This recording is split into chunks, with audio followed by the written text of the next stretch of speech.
A quorum is present. The committee meets today pursuant to notice. Without objection, the chair may recess the committee at any point. Good morning, Secretary McMahon. Welcome back to the committee.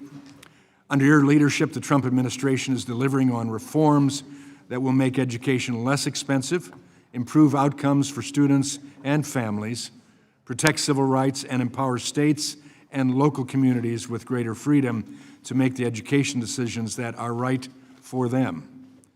First, I applaud the Department of Education for its swift implementation of the reforms enacted under the Working Families Tax Cuts. That law contains the most significant reforms to higher education in more than a decade. The Working Families Tax Cuts will lower college costs and debt burdens for students and families, hold schools accountable so they deliver programs that set students up for future success, and provide students and workers with new pathways to successful careers. In the months since enactment, the Department has pursued an aggressive and consensus-driven implementation process.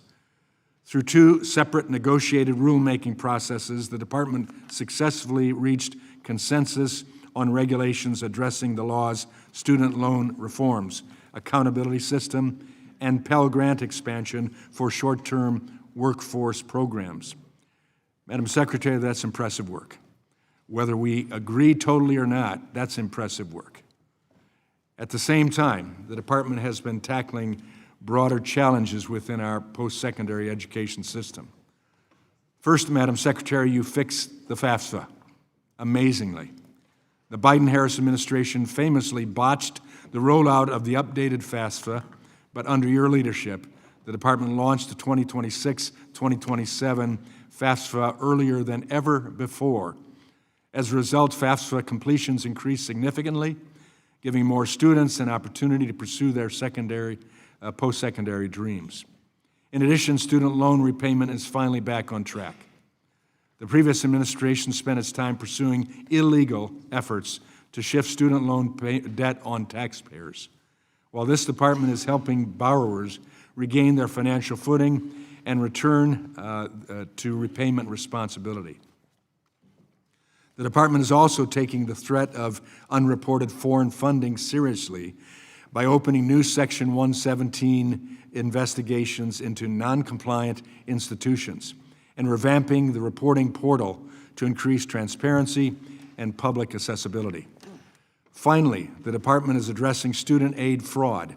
In recent years, ghost student fraud has cost taxpayers millions of dollars and crowded legitimate students out of classrooms. Criminals are increasingly using AI to expand the scale and sophistication of these schemes, exploiting vulnerabilities that were worsened when key safeguards were weakened. Since taking office, however, Secretary McMahon has implemented aggressive anti-fraud measures, including restoring critical safeguards, strengthening identity verification requirements, and improving the department's ability to detect fraudulent activity. Those efforts helped block over $1 billion in attempted fraud in 2025 alone. Again, Madam Secretary, impressive work. At the K-12 level, the Working Families Tax Cuts delivered again. That law included a massive expansion of school choice by allowing taxpayers to subtract up to $1,700 from their tax bill for donations made to nonprofit scholarship granting organizations, or SGOs. Those organizations, which must be approved by governors, will distribute scholarships to families to help cover tuition, tutoring, special education services, or other education-related expenses. The program will become operational in January 2027, and the Joint Committee on Taxation estimates that by 2034, the program will make approximately $4.4 billion available to students and families annually. As of last week, 31 states had indicated that they would participate. Unfortunately, most Democrat-led states, including my own, have chosen politics over families thus far. But I was encouraged to hear that Governor Hochul is to opt New York into the program. That's great news, and I hope many other Democrats will follow. Secretary McMahon, while the Treasury Department is responsible for implementation, thank you for working closely with Treasury to ensure this program fulfills its promise of expanding educational freedom for American families. Secretary McMahon, thank you as well for standing up for parents.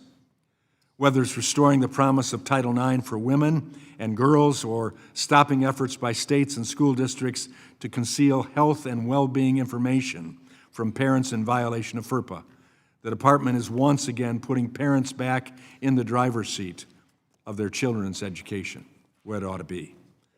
Secretary McMahon, you're also continuing to fight against anti-Semitism. Thank you. This committee has been beating the drum on this issue and will continue to do so. Our friends on the other side of the aisle seem interested in this issue only when they believe there is a political benefit to be gained. That's tragic. We've gone after both sides on this issue.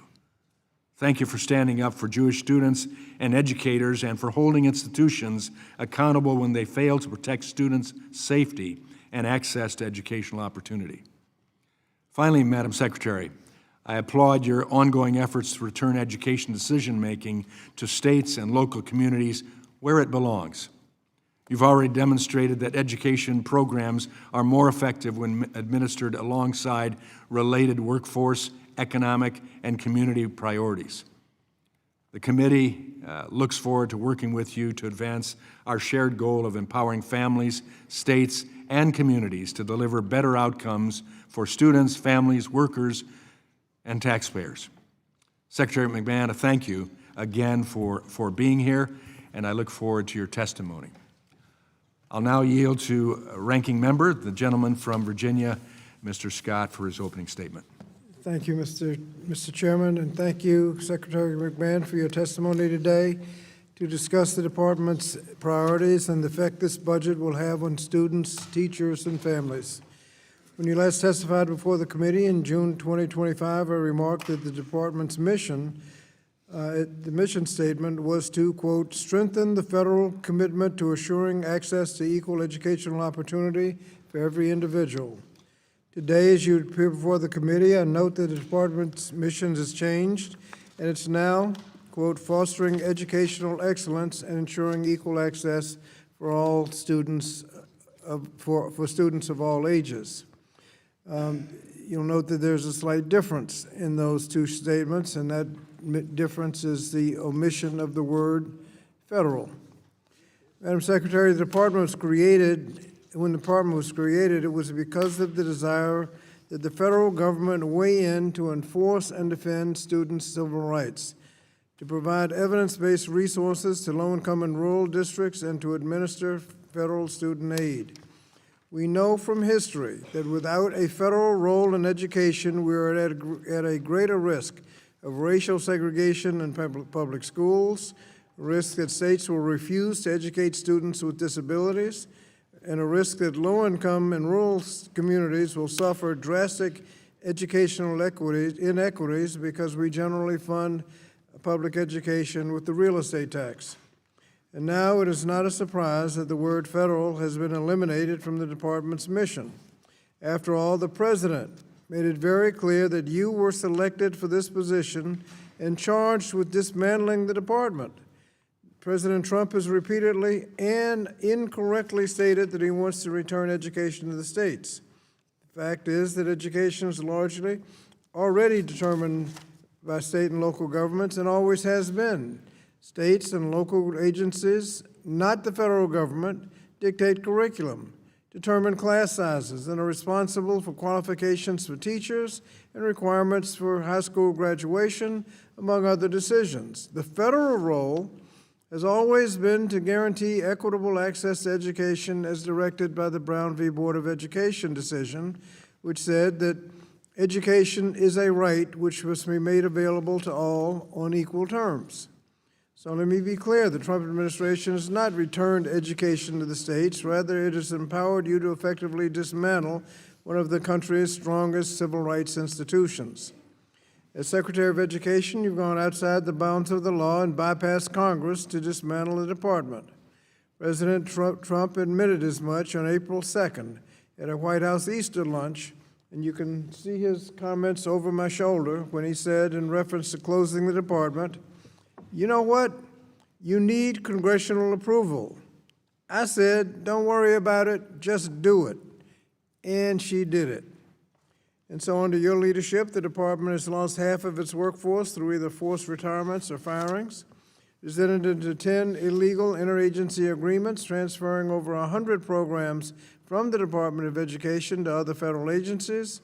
The department staff has signaled your intention to transfer oversight and support for students with disabilities to another agency. And last month, you announced plans to turn the Lyndon B. Johnson Education Building over to the Department of Energy. These actions have been taken without congressional approval. And worse, my colleagues on the other side of the aisle have decided to abdicate their constitutional responsibility to conduct real oversight into those actions. So I must note that these are not small bureaucratic decisions. These are seismic changes that have already had disastrous consequences for students and families, to say nothing of the chaos, inefficiencies, and millions of taxpayer dollars that have been wasted.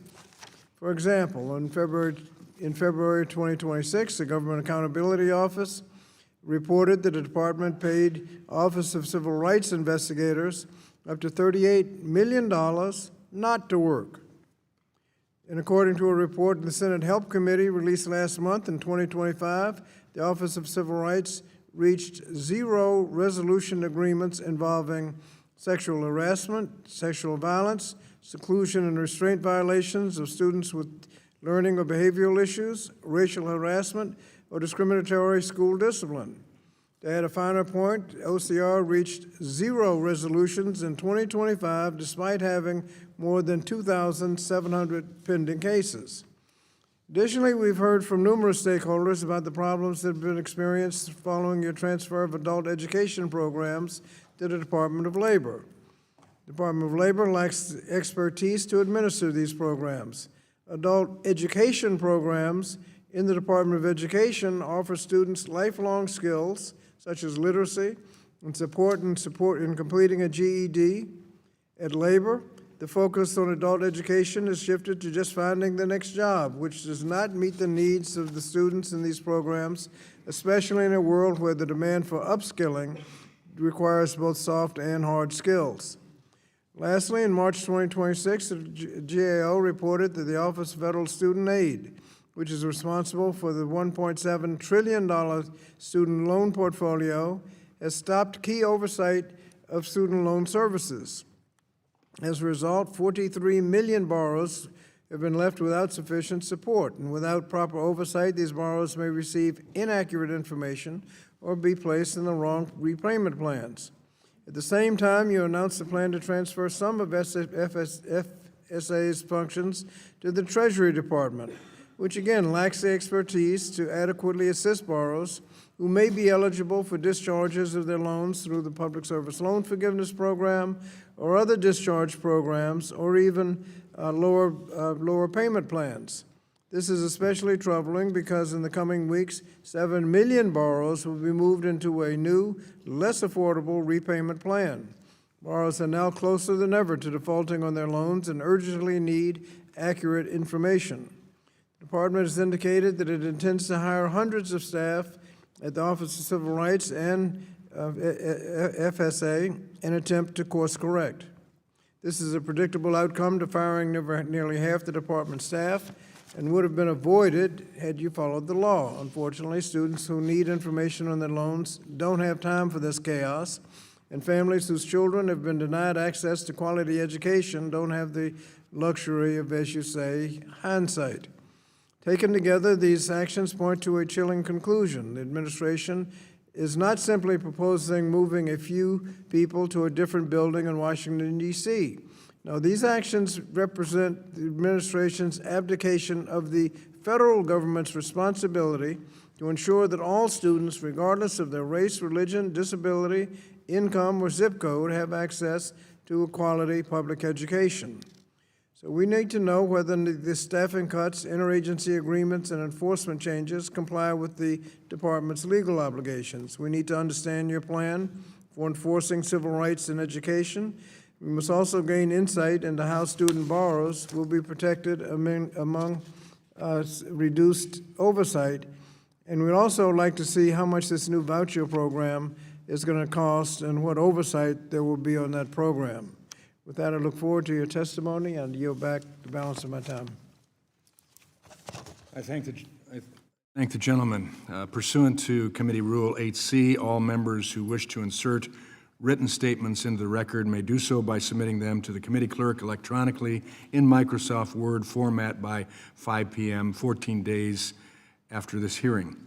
And without objection, the hearing record will remain open for 14 days to allow such statements and other extraneous material noted during the hearing to be submitted for the official hearing record.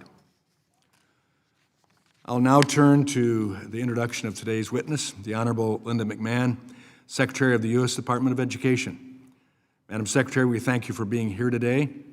Your second run through this event, we appreciate that. As you are aware, it's your responsibility to provide accurate information to the committee. Pursuant to committee rules, I would ask that you limit your oral presentation to a 5-minute summary of your written statement. And with that, Madam Secretary, you're recognized for your testimony. Thank you. Good morning, Chairman Walberg, Ranking Member Scott, and distinguished members of this committee. Thank you for having me today. Americans reelected President Trump with a clear mandate to sunset a 46-year-old, $3 trillion failed education bureaucracy in D.C. and return authority to where it belongs, to parents, teachers, and local leaders. Amid record low test scores and record high numbers of students buried in debt, Americans want results. Today, I can confidently attest that we are delivering on the vision of educational renewal that for decades many promised but none delivered. In the past year, I've traveled to over 36 states, seeing firsthand the successes and challenges of our education systems and that they face, and has reinforced my conviction that empowering local leaders and targeting federal dollars toward evidence-based programs are the force multipliers driving our educational renaissance. To that end, my department has carefully scrutinized every dollar of taxpayer investment to ensure that it supports clear pathways to success for our students and our families.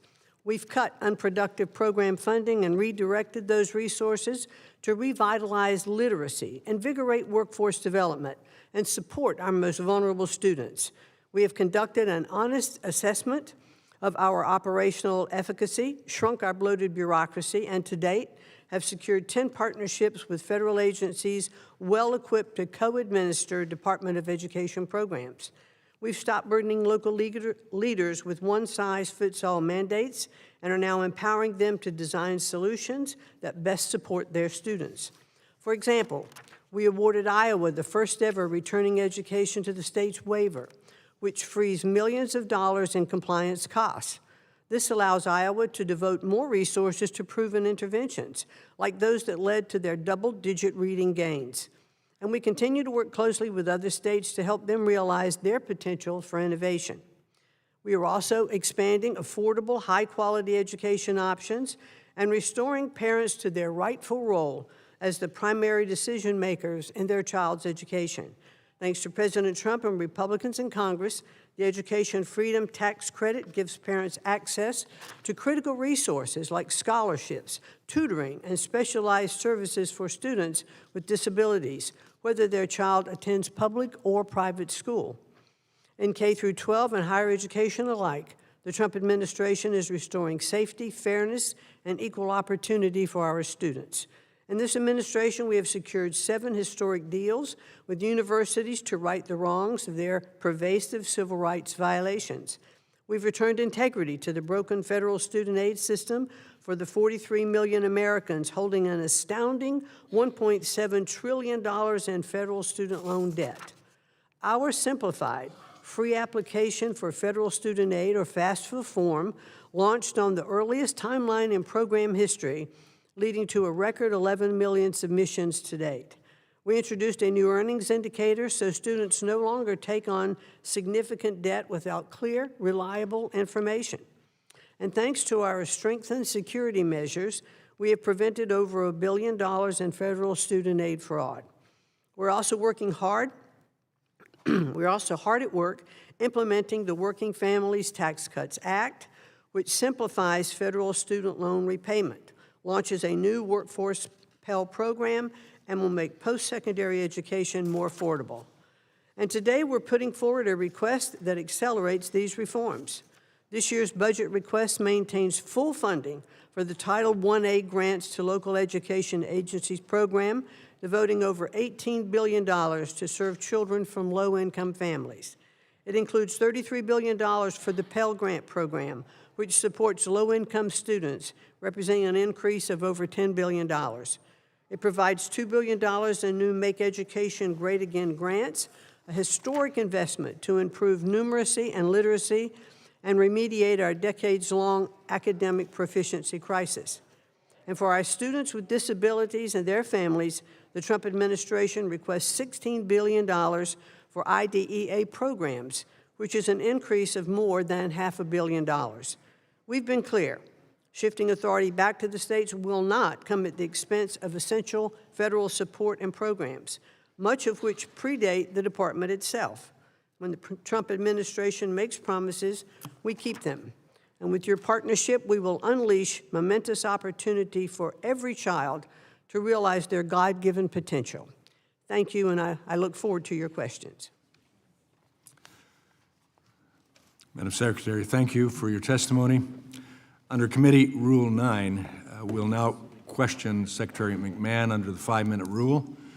I'll recognize myself for 5 minutes of questioning. Secretary McMahon, the Working Families Tax Cuts is a historic win for education. The administration is well underway with implementation, and I want you to share a little about how that's going. The law made sweeping changes, eliminating Grad Plus loan programs, capping Parent Plus loans, and creating new simplified repayment assistance plan. Can you tell us more about how these loan limits aim to lower the cost of higher education throughout the country? Well, thank you very much, Chairman Walberg, for that question. It's something that I'm really very pleased that we're going to be able to put more programs into effect to bring down the cost of higher education. That is a primary goal of ours. College costs are just exorbitant. Students are burdened with debt. We have $1.7 trillion in debt, 43 million students. Only about 25% of them are repaying their loans.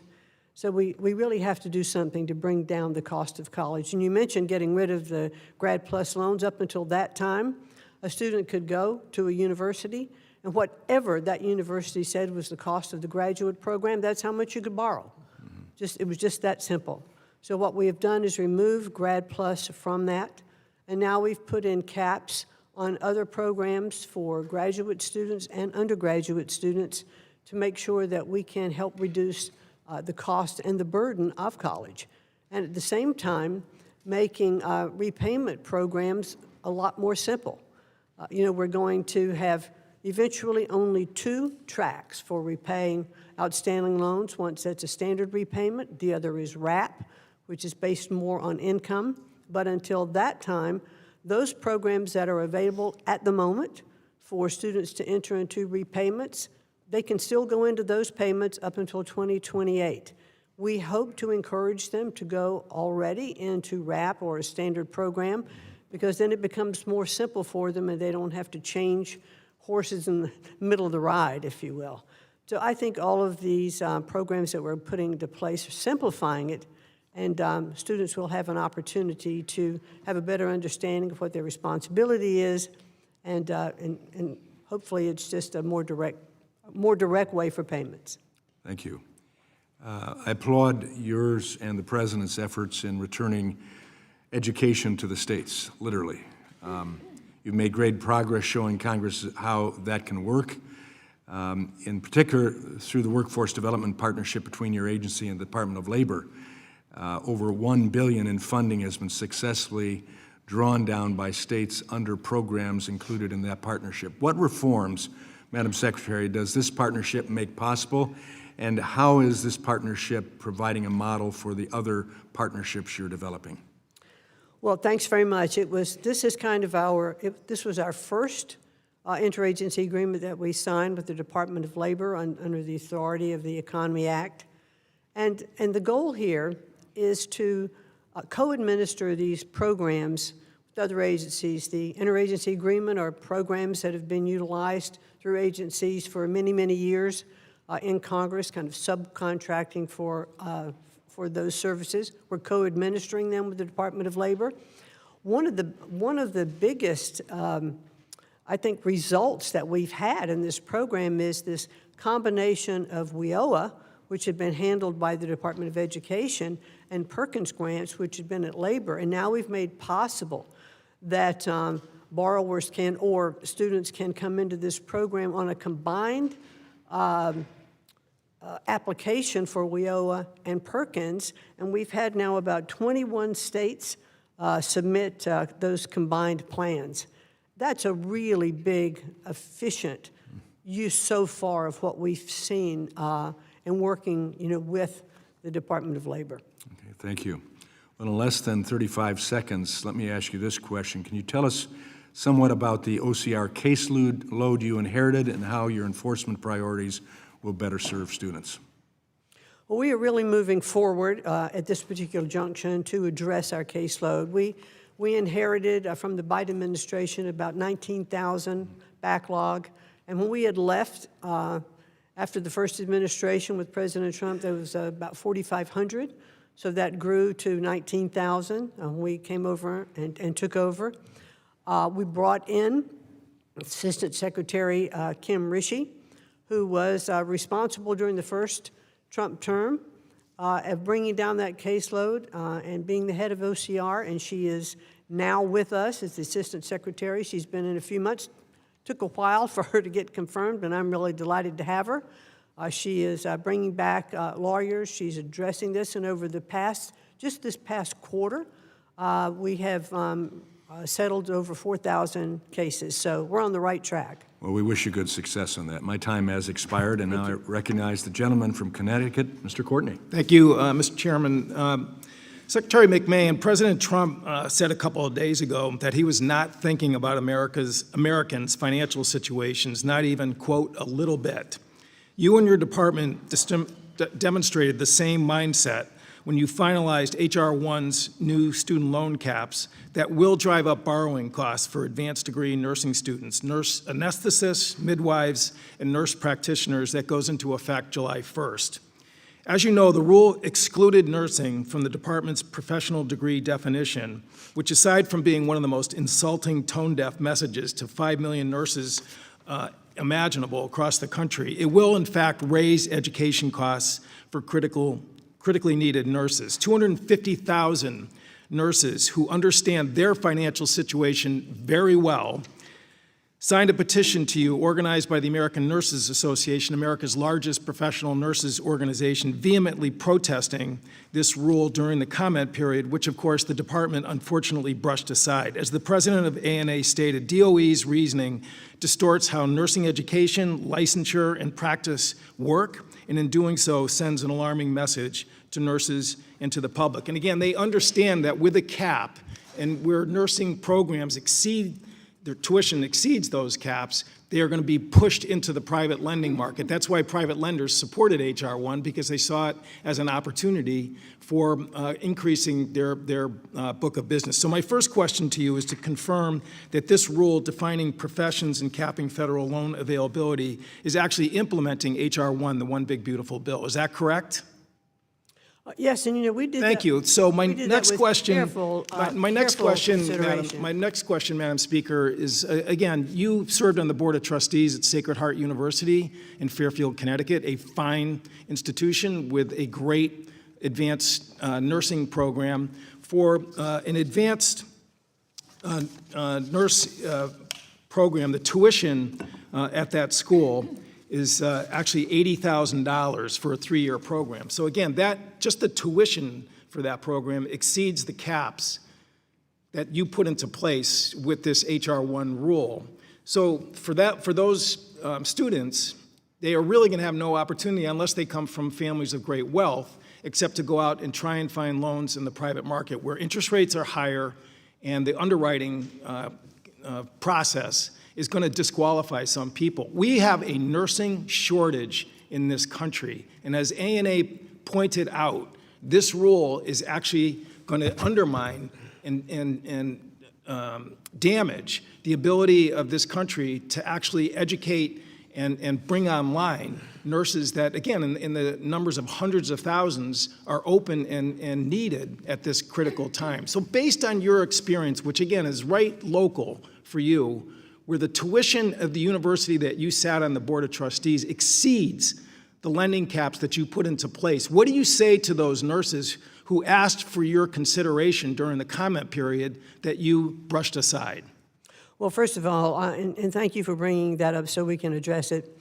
I do think that nurses are incredibly respected professions. Well, your rule certainly doesn't show that.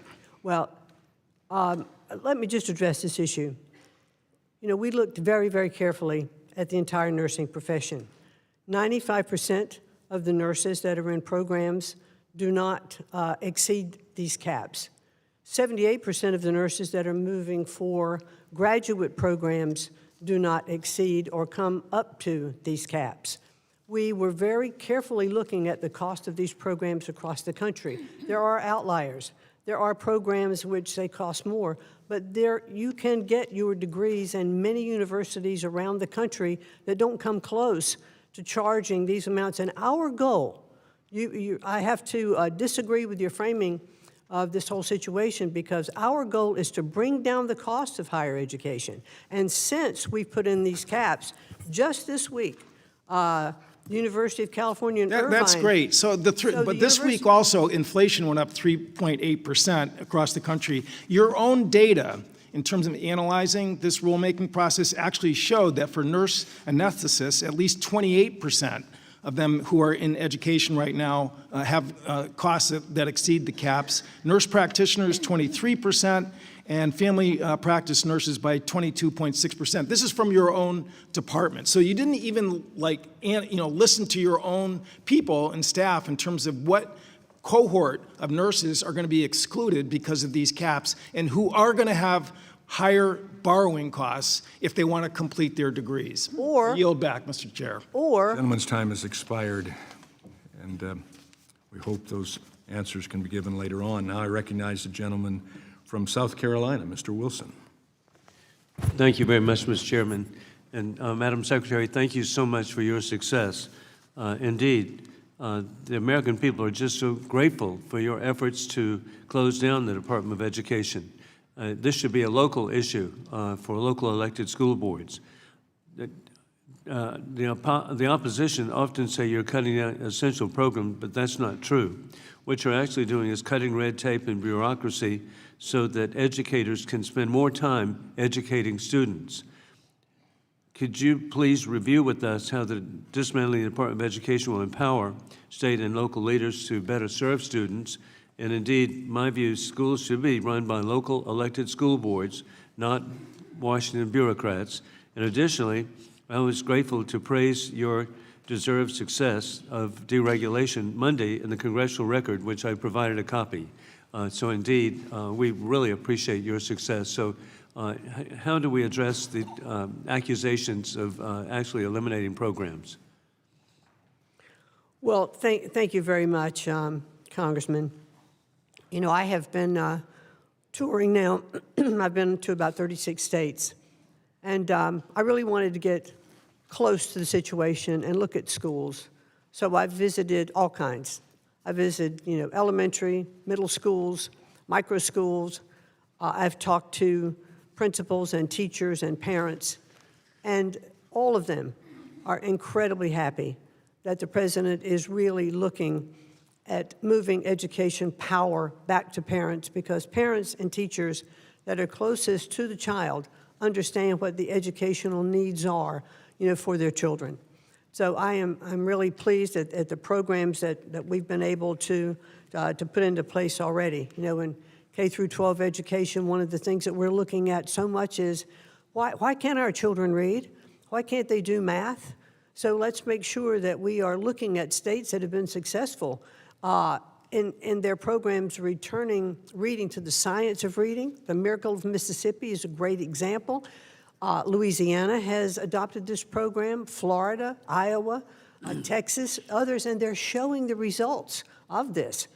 And now we want to make sure that the funds that are going into these states through this budget program of our mega grant program, we are reserving 50% of the monies that are going to states. We're asking states to reserve 50% of that money, 25% devoted to literacy, 25% devoted to numeracy, so that we can get our children to read. The most important thing we can do for our children is to make sure they can read and do math. We have failed them.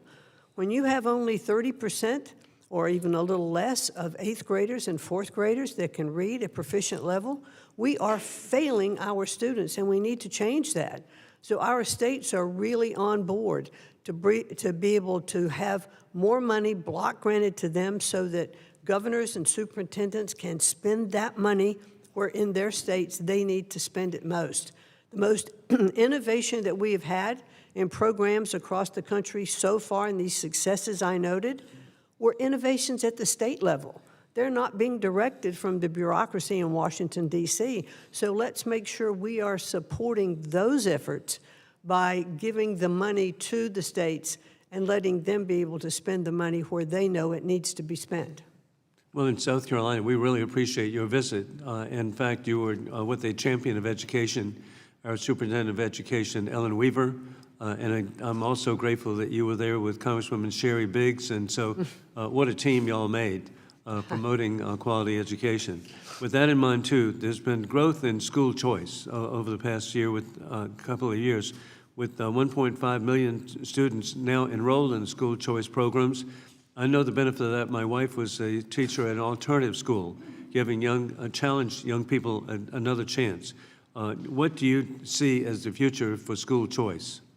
Well, so many states now, and this is a state issue, they have adopted school choice programs in their states, but under the Working Families Tax Cuts bill, one of the things that the president did provide was the first time of a national school choice program, which actually is private money coming into states, and governors can approve what are known as scholarship granting organizations. Private money gets donated into those organizations, and the donor can deduct up to $1,700 on their federal tax form. Parents can then go to these SGOs and apply for scholarships, or they can apply for after-school tutoring, or if they have a child with disabilities, for extra services. So this is a really big part of the Working Families Tax Cuts bill. Well, we so appreciate your success on behalf of the families and educators of our country. I yield back. Thank you. Gentleman's time has expired, and I recognize the gentlelady from Oregon, Ms. Bonamici. Thank you, Secretary McMahon. You started your testimony today by talking about a clear mandate, but the majority of people in this country do not support dismantling the Department of Education, and frankly, many are pretty worried about what's happening. And since you've been Secretary, the department has entered into 10 so-called interagency agreements.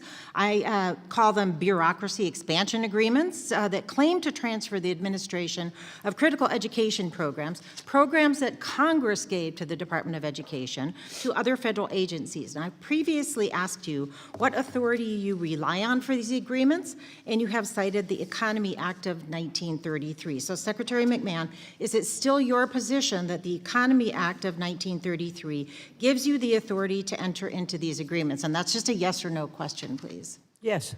While the Economy Act allows an agency to perform services for another agency, the Department of Justice and the Comptroller General have established that the Economy Act does not authorize the transfer of statutory functions.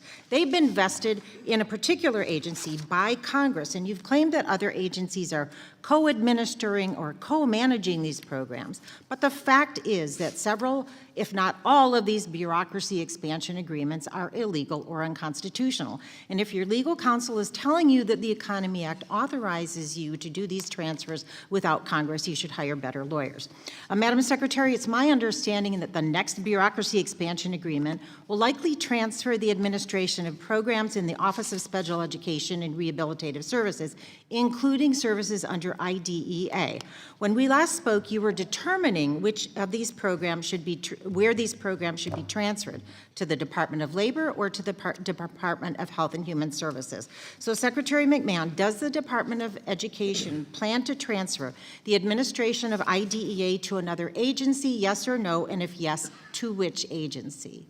We have not yet made a determination of where IDEA services would go.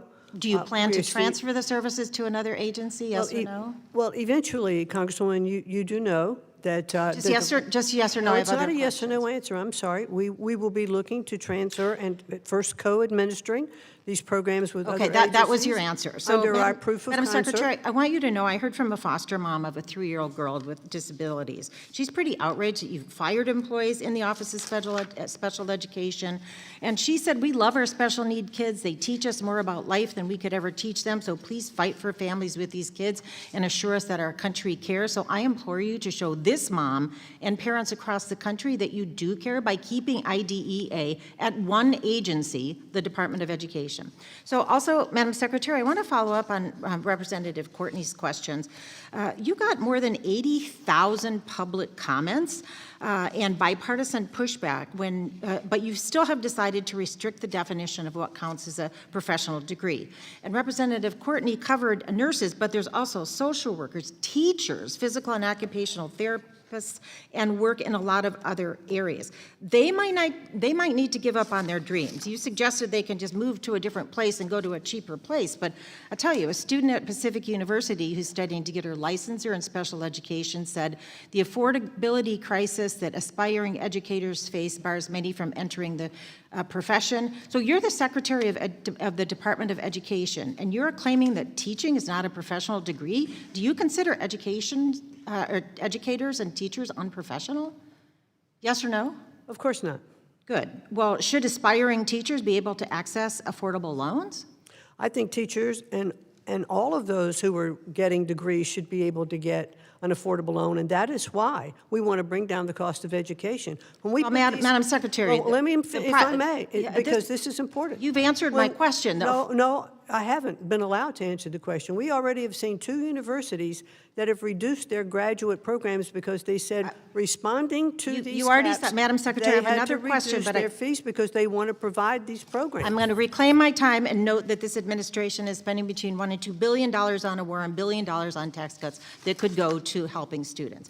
Madam Secretary, do you know what Michael Eisner, the CEO of Disney, and Andrea Zhang, the former CEO of Avon Products, and Indra Nooji, the former CEO of PepsiCo, and Sarah Blakely, the founder of Spanx, do you know what they all have in common? I guess not. Well, they're successful business They're people. successful business people. You know what they studied in college? Theater. They were theater majors, but you recently said a degree should set up graduates for success and not trap them in lifelong debt. And 3 of the programs you used as examples of what not to study are theater and film. So through studying theater, these successful business people learned confidence, communication, creativity, collaboration, all skills that are helping them and are beneficial in any career. So I implore you to understand that education is not just job training. And when you are suggesting to people that they should not study certain fields, that is definitely the federal government trying to manage people's decisions about their future. And Mr. Chairman, as I yield back, I would like to submit for the record an article titled 9 Ways a Theater Degree Trumps a Business Degree, and I yield back. Without objection, it will be submitted. I now recognize the gentlelady, the Chairman Emeritus of this committee, Mrs. Fox. Thank you very much, Mr. Chairman, and thank you very much, Secretary, for being here with us today. I'm very pleased President Trump appointed you to be Secretary and to give you the tough task of dismantling the Department of Education and turn the responsibility for education back to local and state level. As you know, Secretary, I've fought for greater accountability in federal programs my entire career. I was especially angered by the Biden-Harris administration's unwillingness to ensure that taxpayer dollars were spent wisely. Democrats gave away tens of billions of dollars during COVID with no accountability. They prioritized DEI nonsense while student achievement cratered. Can you please discuss the department's work to ensure greater accountability in the use of taxpayers' hard-earned dollars? Well, I think, one of the first things, Congresswoman, it's a pleasure to see you this morning. One of the first things that we wanted to make sure that we did, and one of the things I am most proud of that we have been able to accomplish since I took office, was the total revamp of the FAFSA form and putting that program into place. It was a mess when we left.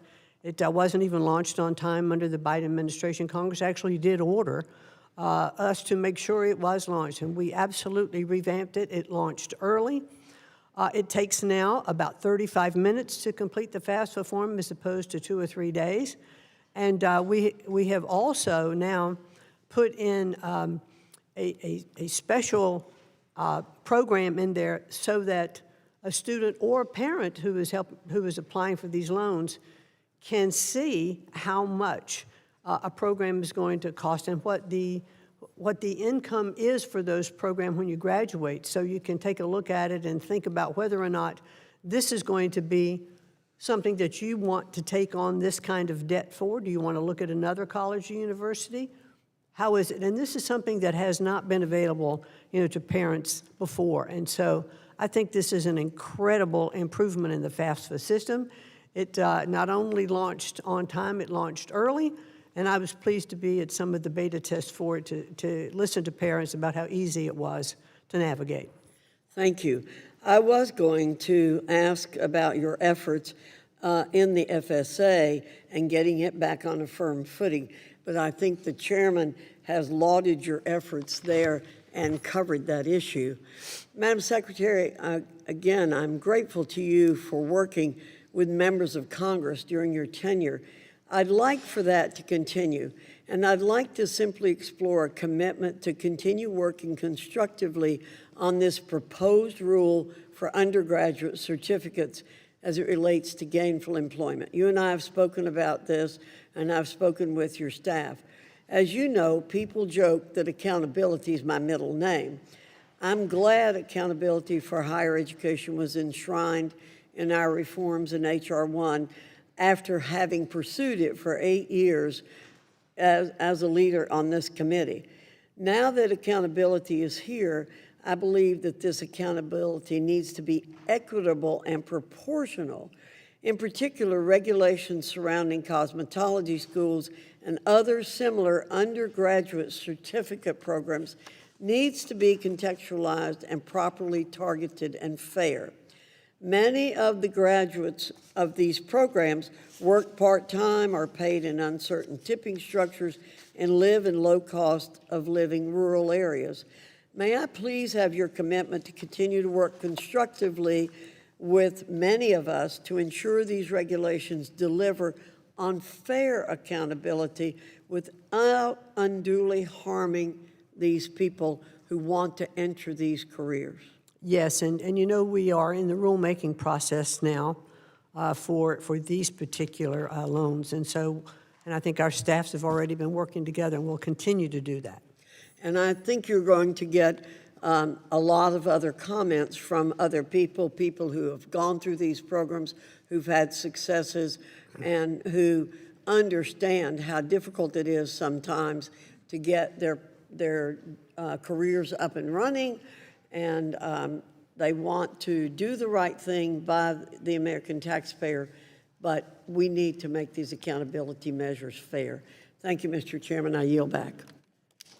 I thank the gentlelady. Now I recognize the gentleman from California, Mr. Tucano. Thank you, Mr. Chairman. Good to see you again, Madam Secretary.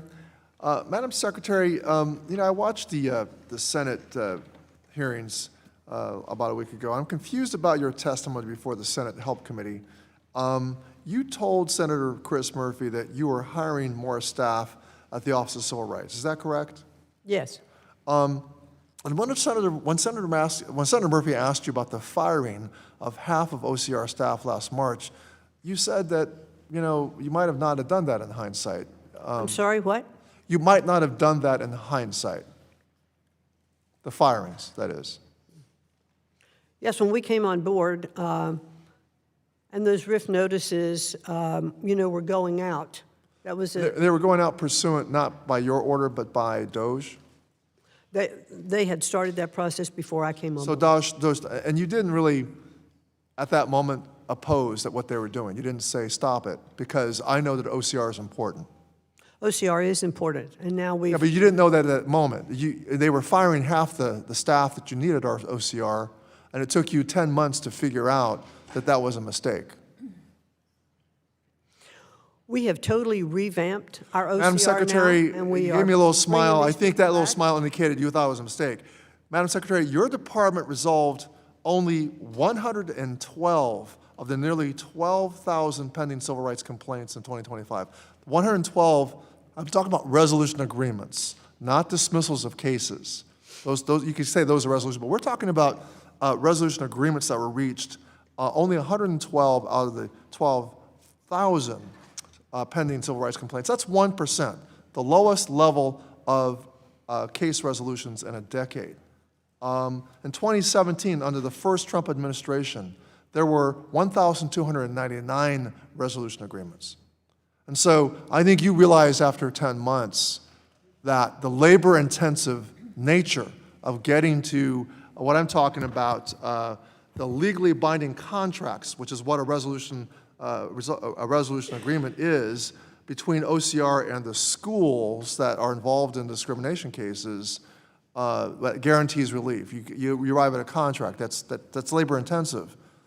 Over half of your staff was fired by that DOJ decision, but you didn't stand up to that DOJ decision, did you? You came into office unprepared and didn't know the importance of OCR, did you? Oh, no, I know the importance of OCR. Okay, then why did it take you And that 10 is, months? well, Madam Secretary, if you that knew is the why- importance, why did it take you 10 months to figure out and say, hey, I need these people back? In the first Trump administration, 1,200 cases were resolved. And in your first year, only 112. That's a lot of kids out there unprotected by the Secretary of Education. As a matter of fact, it cost taxpayers $38 million to pay for these OCR employees that you put on administrative leave for 10 months, or you failed to say, bring them back. You didn't rescind this decision until 10 months later. You told senators that you were bringing back staff. So you are bringing back staff, right? Yes, we are rehiring attorneys, and we have already addressed now 4,000 of cases at OCR because during the Trump Madam administration, Secretary, those resolved 4,000 cases are not resolution agreements, are they? part of them are. Only 112 this past year. Well, in the last, It's a lot different than 4,000. You're trying to confuse the matter. 4,000, you're talking maybe dismissals, case dismissals. well, in total, we have addressed 4,000 Okay, cases. let's get back to it's 112. Well, Madam Secretary. I'll tell you one of the reasons we Madam were- Secretary, here's my thing. The president budget, there's the whole thing with Chris Murphy is are you disagreeing with the president? You're here to testify on the budget. Are you disagreeing with the president's budget, which cuts OCR even more?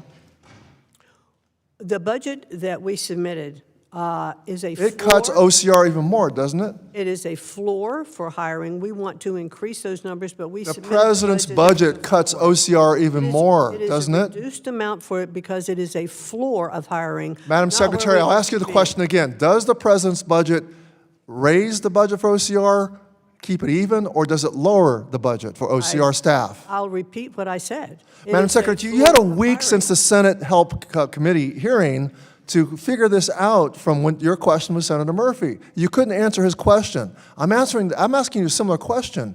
Is the president's budget you're submitting, have they lowered the FTEs for OCR staff? I've just answered that, but you must. No, have you been did listening. not. You're not answering the won't let- question. well, Is it lowered? Look, Madam, I have the budget right here. The budget says they're cutting the FTEs. Are you disagreeing with this? Gentleman's time has Are you going to allow me to answer? The The minute I haven't try to answered answer, yet. you cut me off. It's a simple question, Ah, Madam see? Secretary. You're doing it again. Well, the We gentleman's are- time has expired. I now recognize the gentleman from Georgia, Mr. Allen. Hello, Madam Secretary, right here.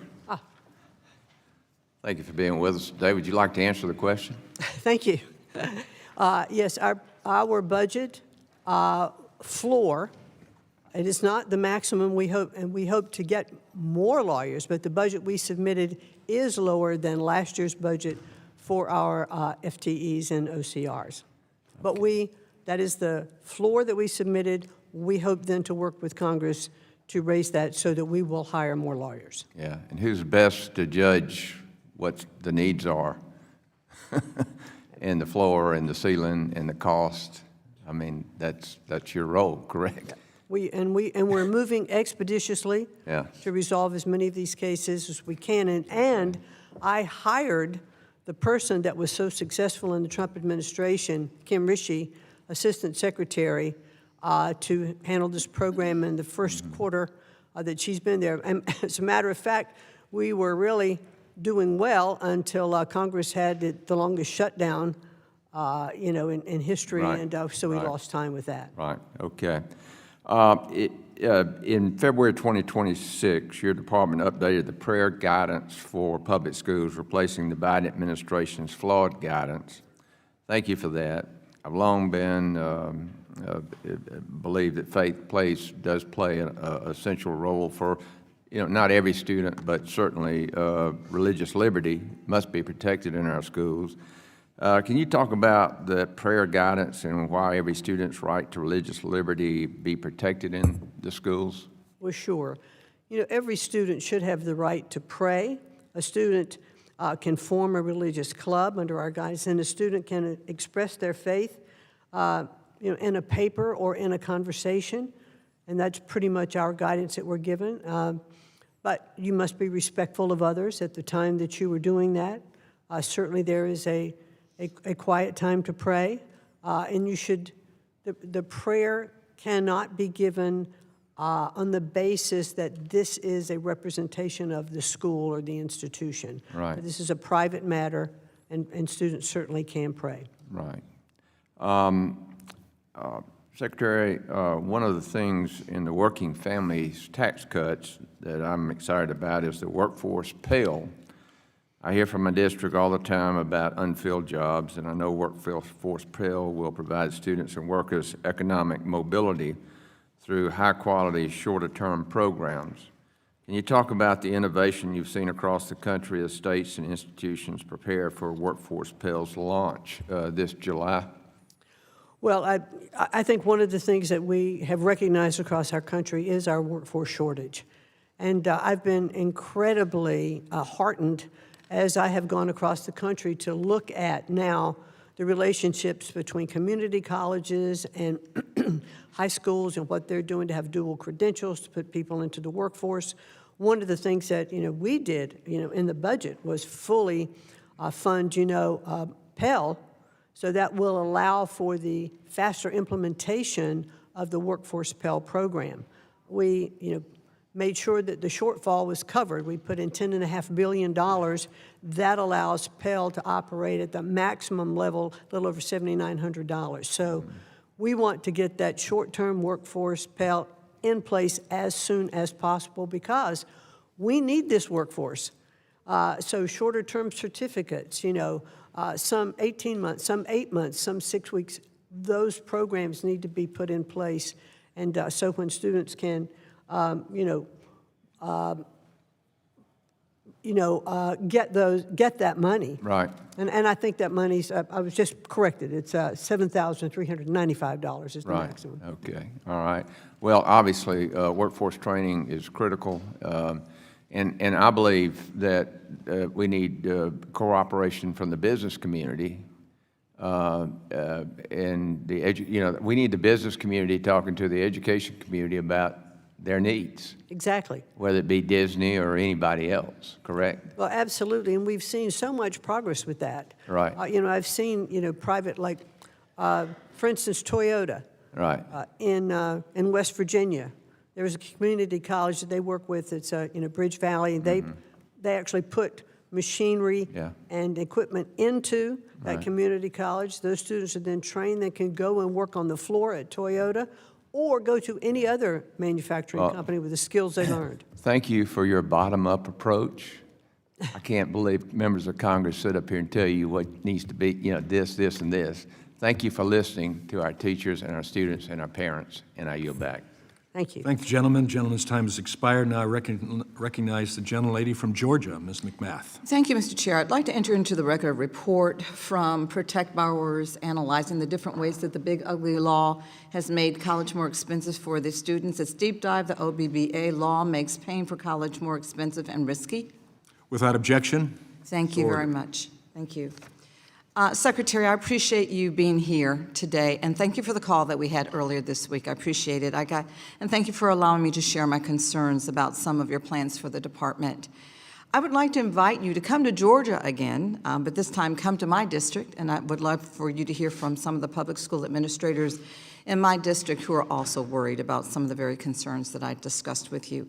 Now, Georgia has a budget surplus of over $14 billion, and despite that, our Republican government actively chooses not to spend any of that money on educating our children. States already control education. The whole idea that giving them less funding for specific education programs will solve these problems, it just doesn't hold true. My state could take action, but it doesn't. Federal support makes the difference where our states choose not to. Last year, I asked you about the cancellation of the Charting My Path for Student Success program when you were with us before, which served over 1,000 disabled students and their families across 62 high schools in 11 states. It provided support and frequent small group sessions for students with autism and dyslexia and other disabilities and their families, and so that they can meet their goals of graduating from high school and become successful adults. As you can see, the email that was sent to families, this is the email behind me, canceling the program overnight. You may remember it from last year because it says, and I'm quoting, "The federal funding provided by the Department of Education for this initiative has been discontinued immediately, and that your child will no longer receive transition supports." Now, I submitted written questions to you to learn more about what happened, which I would like to submit for the record, please. Without objection, so ordered. Thank you. I asked you to identify how many students were being served by the program, and you responded 1,076. I asked how much of the $45.5 million that was set aside for the program had already been spent, and you responded that the department paid out a total of $19.7 million in support of the program, a program that was never, ever completed. I asked if there was any warning given to the schools or the families that immediate cancellation was being considered, and you responded, no. The department notified the contractor that the associated contract was being terminated on February 10th, 2025, that same day. The same day, the contractor notified school districts that work associated with the evaluation would cease. I then asked you how many teachers were dismissed, or reassigned or had their pay cut, and you responded that 61 instructors weren't hired as part of the evaluation, and that in most cases, instructors were reassigned for the school year, and at least 5 teachers were dismissed. One of them is my constituent, a lifelong special education teacher who uprooted her entire career, changing jobs, schools, and counties just to take part in this program. She did that because she believes in this work, because she believes in every child's ability to live up to their full potential and has seen too many kids in our state left behind. But after the decision, she was pulled out of her class, told that she would no longer be teaching her kids, had her pay cut, and was reassigned to a middle school, an age group that she hasn't taught in decades. I also asked you about reinstating the program along with 2 others that were helping disabled students, and you responded that the department is currently in discussions with firms associated with 2 of the projects listed above to evaluate potential reinstatement. But neither of those projects identified were the Charting My Path program. Now that the department acknowledges that almost $20 million have been spent on it, can you tell my constituent in my district whether the Charting My Path program is being considered for reinstatement? Well, what we are doing now is, our recommendation is that we have approximately, I think, consolidated 6 programs under IDEA, and we are looking at our mega grant block going to states so that governors and state superintendents can look at those programs and decide which are best for their state. Right, so Madam Because Secretary, they but can take a look at tell them. me or not They whether can or not decide this whether or specific not this program would be submitted and could then be Okay. reinstated in their So then state. you're not really sure? You're not sure? Well, the governor and the superintendent would have to do Okay, that. so what I'm saying then is I'm going to follow up with you to try to get an answer, because I sent these questions after your hearing in June of last year, and I didn't receive responses from the majority until 8 months later, February, 8 months later. And I just want to say there's absolutely no reason that these students should not have been able to finish the year with their teachers. There was nothing stopping your department from waiting until the school year was over to take such drastic measures and making these decisions for our kids. So I'm, once again, Secretary, going to ask you to truly reconsider reinstating this program, truly ask you to make things right for all the families that are depending on these resources and means The for our gentlelady's children with time has disabilities. expired. And I yield. I now recognize the gentleman from Kentucky, Mr. Comer. Thank you, Mr. Chairman. Madam Secretary, thank you so much for being here today. I want to thank you for your work to fight fraud within the Department of Education. I'm very encouraged to see your department taking a meaningful look at ways to protect against bad actors who are scamming taxpayers out of billions of dollars. It's very clear President Trump is taking a government-wide look at programs that are vulnerable to fraud, and agencies are taking seriously their directives and responsibility to be good stewards of taxpayer dollars. Now, I was encouraged to see the Department of Education prevented over $1 billion from going into the hands of scammers in the first year of the Trump administration. As you know, Madam Secretary, the federal government must protect against increasingly sophisticated tools used by scammers like AI bots and ghost student enrollments in colleges, which fraudulently receive federal student aid funding. Ma'am, can you describe how the Department of Education identified this fraud and the steps you are taking to shore up the security of systems and further prevent improper or fraudulent payments? Thank you very much, Congressman Comer. You know, that's part of the FAFSA total redo that we did.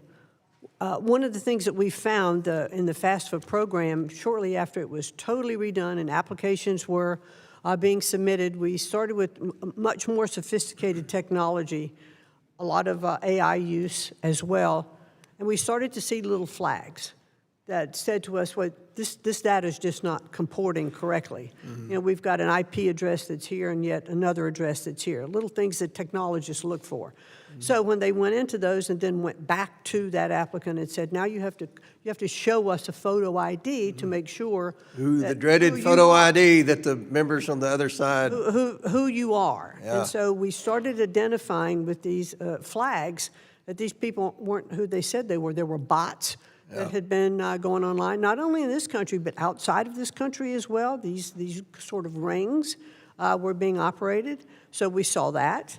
And we were able then to stop these loans, these payments from going out, you know, for these applications. In fact, one of the things that we saw when we required these photo IDs, we had 3 applications with the same photo ID of the same person.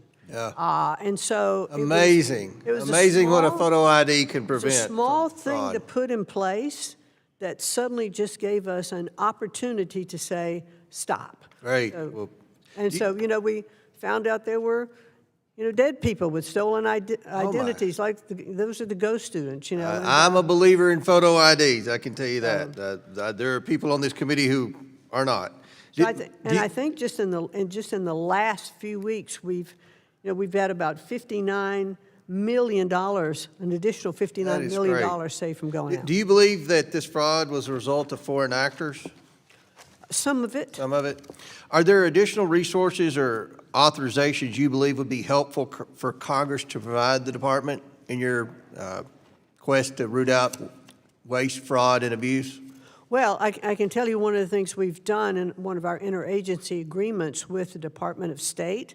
The Department of State clearly I think is the right place for section, 117, Okay. which is the foreign money that Right. is coming in, because they can look at it and see if are these foreign actors that we need to keep an eye on. So I think that that's an incredibly good place for this to reside. Very good, very good.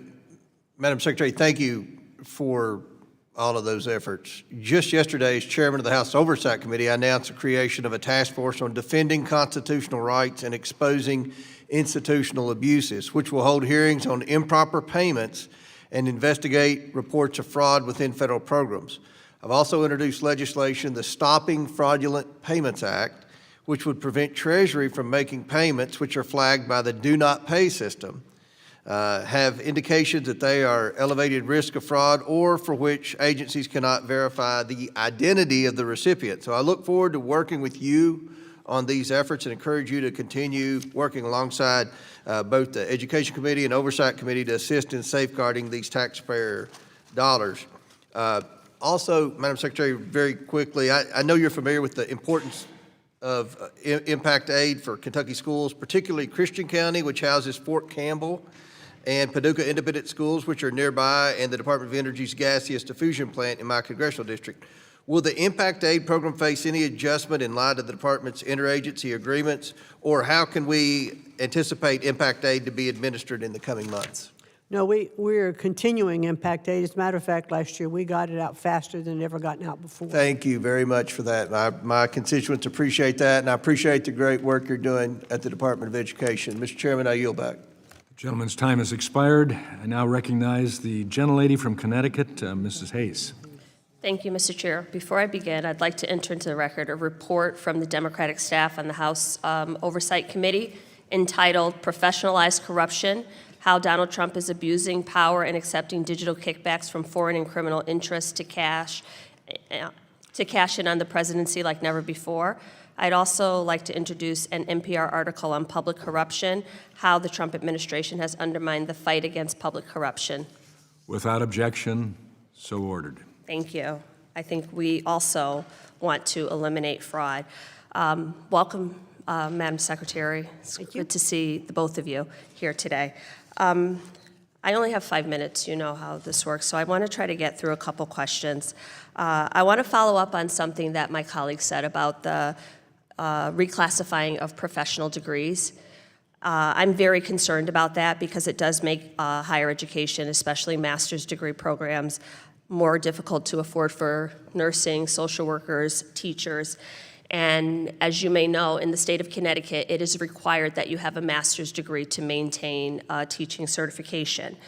I'm concerned that because although my colleagues say things like DEI nonsense, there are some marginalized communities that have ESL students, that have low-income communities, that have a different set of needs, that need great teachers as well. And the people from those communities, people like me, should be able to go to college, get a degree, and go back and be of service in those communities.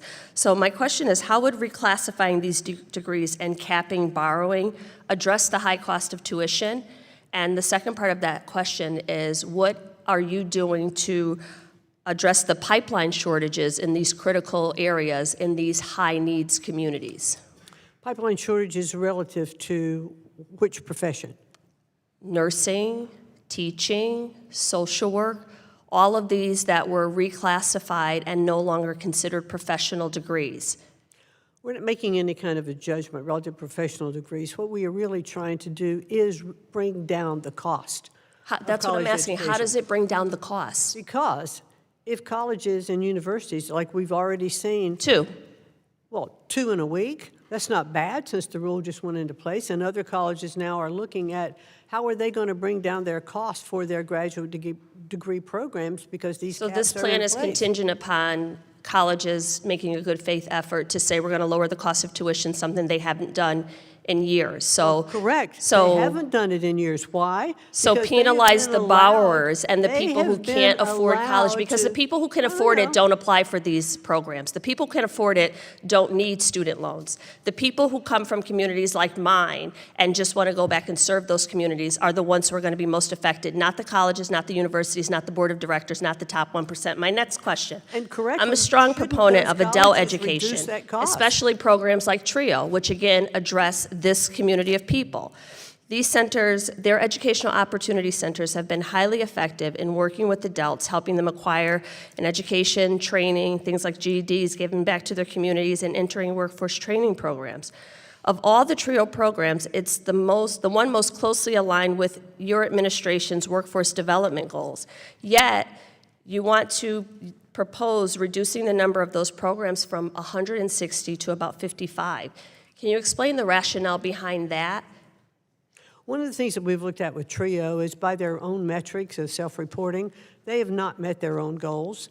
And what we really want to do is to make sure that money is being spent effectively, and we're going to— By taking it? We're going to invest about $2.1 million in researching TRIO programs to see if they can be more effective in making sure that we are providing opportunities for workforce development for TRIO as well.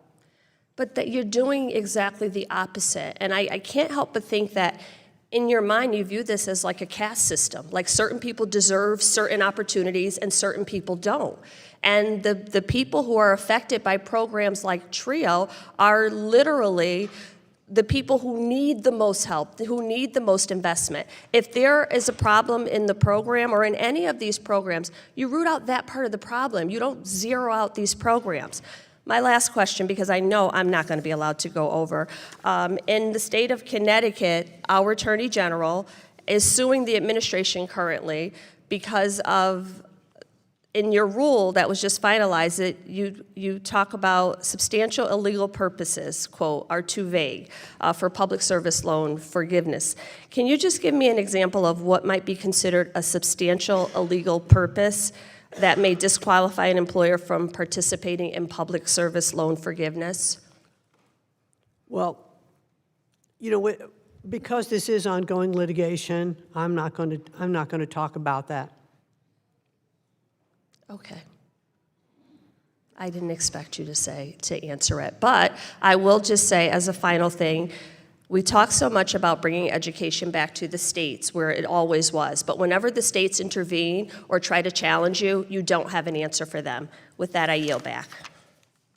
The gentlelady's time has expired, and I recognize the gentleman from Utah, the Vice Chairman of this committee, Mr. Owens.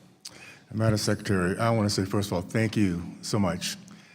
This last year and a half, we're finally getting back to pride, history of pride in my race, one that will also help America, the rest of America, to respect my race and what we've done. There's a term by soldiers and sailors when their courage is stolen called stolen valor. Well, there's a term that we've been going through for so long in the history, it's stolen history.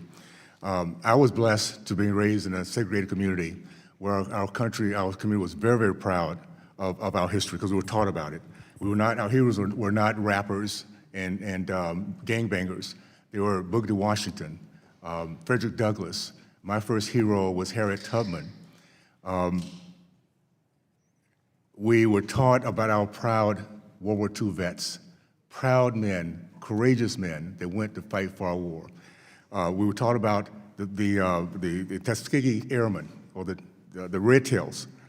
We talk about the 24th Infantry Division. That was the group called Buffalo Soldiers. And I just found out recently my dad was one of these, a 19-year-old kid that went to the Philippines, went to Japan and fought, and he ended up being injured there. We're taught about the 761st Armored Tank Battalion, the Black Panthers. My uncle was an officer in that particular one. My point is, our history, we need to get back, and it comes down to where we have a choice where parents can put their kids in the best schools so they can be educated, to be proud, respectful, then we're winning. And we're doing that for the first time in a long, long time. So I want to thank you for that.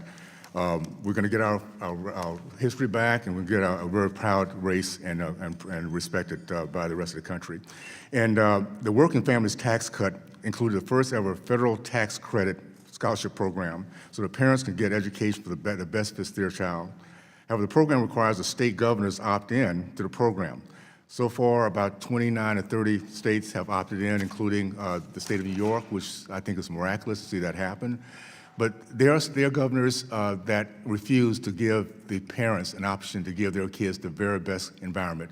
What do you say to the governors that have turned their back on parents to provide the best for their kids? Is there any comments on that?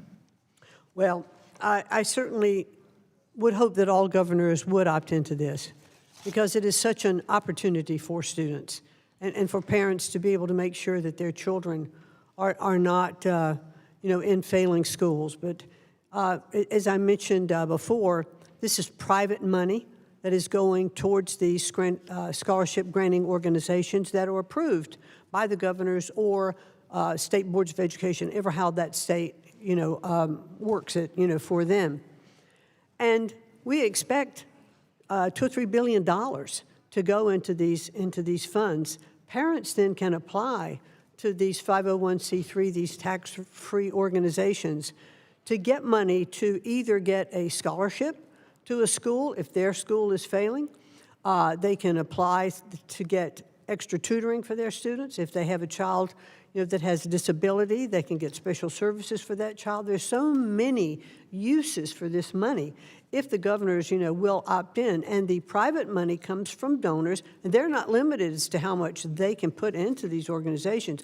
They'll get a $1,700 federal tax credit for their donation, but they're not limited for how much, that they can donate.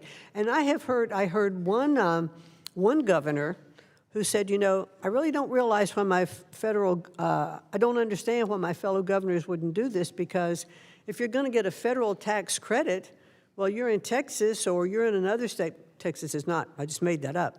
But if you haven't opted in, then that donor can write that check to another state and get that credit on their federal tax return. So this governor said to me, why wouldn't I want that money to come into my state? So I'm going to make sure that my parents and my students have the opportunity, to opt in to this and to take advantage of these programs, because this is real choice for parents who don't feel that their children are getting what they need. And this is for primarily low-income students who can't afford to do it in a different way. It's a really solid program. I just want to say I want to thank the president for surrounding himself with entrepreneurs. That's what education has been lacking, is lack of innovation, lack of metrics of return on investment, and we're finally going to get it. And I will say this, the more parents know about this, the more they demand for their legislators, their, quote, leaders, to allow their kids to have these options. So thank you so much. This is so consequential to our future, and our kids the next generation, will really feel the difference. So thank you so much. I'll yield back. Thank you. Gentleman yields, and I'll recognize the gentleman from New Jersey, Mr. Norcross. Thank you, Chairman. I'd like to thank the witness for coming in today over here. Secretary McMahon, I think you and I agree that the cost of higher education in general is too damn high, and students deserve that accountability for the value of these degrees. Like any parent who's guiding their child, is what you're pursuing going to pay off in the end, which we all hope it will. But in particular, these high-needs professions, and I understand you've gotten several questions on this already, require a graduate degree that requires a student, and many times to take out loans to pay for this. The final rule that your department had in May of '26 that caps the loans pursuing the graduate degree, those limits are just one part of the equation.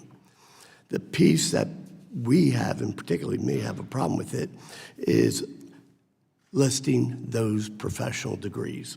And I'm sure you're aware of the 10. What evidence, if any, do you have that, as stated, this is going to lower the cost of acquiring those professional degrees? So what evidence have you seen or have you incurred that had you write this list the way it did? Well, sir, we had not, well, and thank you very much for that question. You know, one thing I did want to mention that I failed to mention when I was questioned before, these particular programs have not been reclassified as non-professional. They were never classified as professional degrees. That just wasn't part of the equation. For purposes of these loans, there have now been different professions that have been moved in that are just simply looked at for the purposes of these caps. There's been no other measure that's been taken to try to bring down the cost of education. Oh, I understand that, but why so are these actions going to drive it down? Well, I already have 2 colleges that are already starting to bring down their costs because they know that they're not going to be able to attract the students to They did it these programs. specifically for this group that you're talking about, or they did it for their entire college campus? For specific, like University of California was a business program, an MBA, and another program. So they were not necessarily part of this particular. Oh, great! I'd love that they're lowering theirs. But how many colleges do we have in the United States? I don't know the exact number, but thousands. I hope every one of them will. You and I are on the same page. But the fact of the matter is, we've heard none. We've seen nothing published that this is going to drive down the cost of those existing 10. My question, in addition to that, is if it does, I'm all in, but we're not seeing that.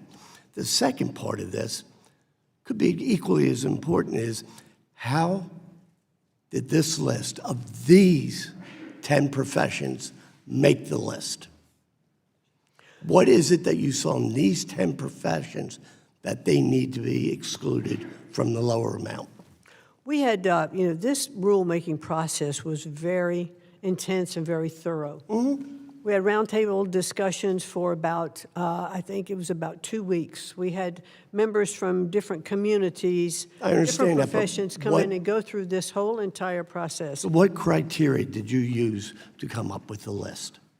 This was a rulemaking. I understand, but what conference criteria? that were being looked at. There were many, many professions that were brought in to be looked at. Right. And so I'm pressing you. What criteria? There were a 'Cause lot at of the end of the organizations day, that brought in. you get lots of comments. I get it. It's rulemaking.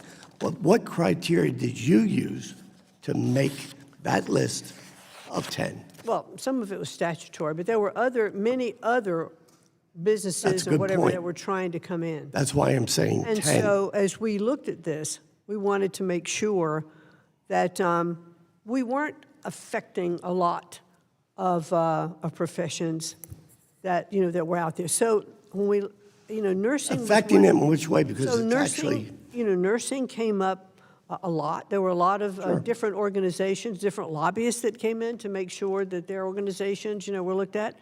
But Ma'am, when I'm we- getting close. but But when the we one that looked you at this added, clinical psychology, but nurse practitioner, social worker, school administrator, physician, occupational therapist, none of those were included. And the idea that this is somehow going to drive down costs, please, let's take another look at that. I don't want college costs to go up, but excluding these are just so important. Please, I'd love to work with you. We can't be cutting out those professions that we need, particularly nursing. And with that, I yield back. Gentleman yields. I now recognize the gentleman from California, Mr. Kiley.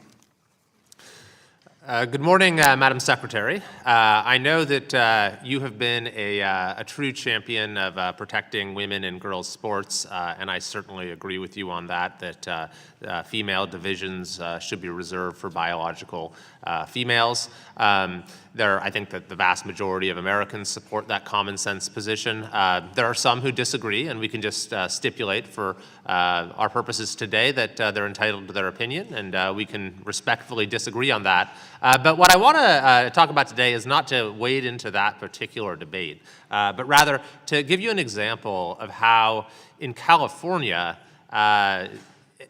insistence on the principle of opening up the female division to biological males has become so just dogmatic so fanatical that our state's politicians are in service of that principle, denying opportunities and putting students in a very unsafe situation for an entire school district. So I represent the Tahoe Truckee Unified School District. It snows a lot there, and in California, there are a lot of places where it doesn't snow, so the sports schedule isn't necessarily designed to accommodate snowy areas. So, for example, sports like tennis or soccer are winter sports in California. It's not so easy to play tennis or soccer in the middle of a huge snowstorm. The ball doesn't bounce or roll all that well. And then, in order to go to a school where it's less snowy, where you can play those sports, to get from Tahoe to schools in the foothills or Sacramento Valley, you have to go over what's called the Donner Pass. And just to give you a sense of how much it snows there, this is about 7,000 foot elevation. It's named after the Donner Party, that actual tragedy. And so it's a very dangerous mountain pass to go through, and in order to compete, that's what students would have to do in this district. Because of this, decades ago, the district found a solution to present students with the opportunity to compete in these sports without putting them in danger, and that is to compete in Nevada, because the district's right on the border of Nevada.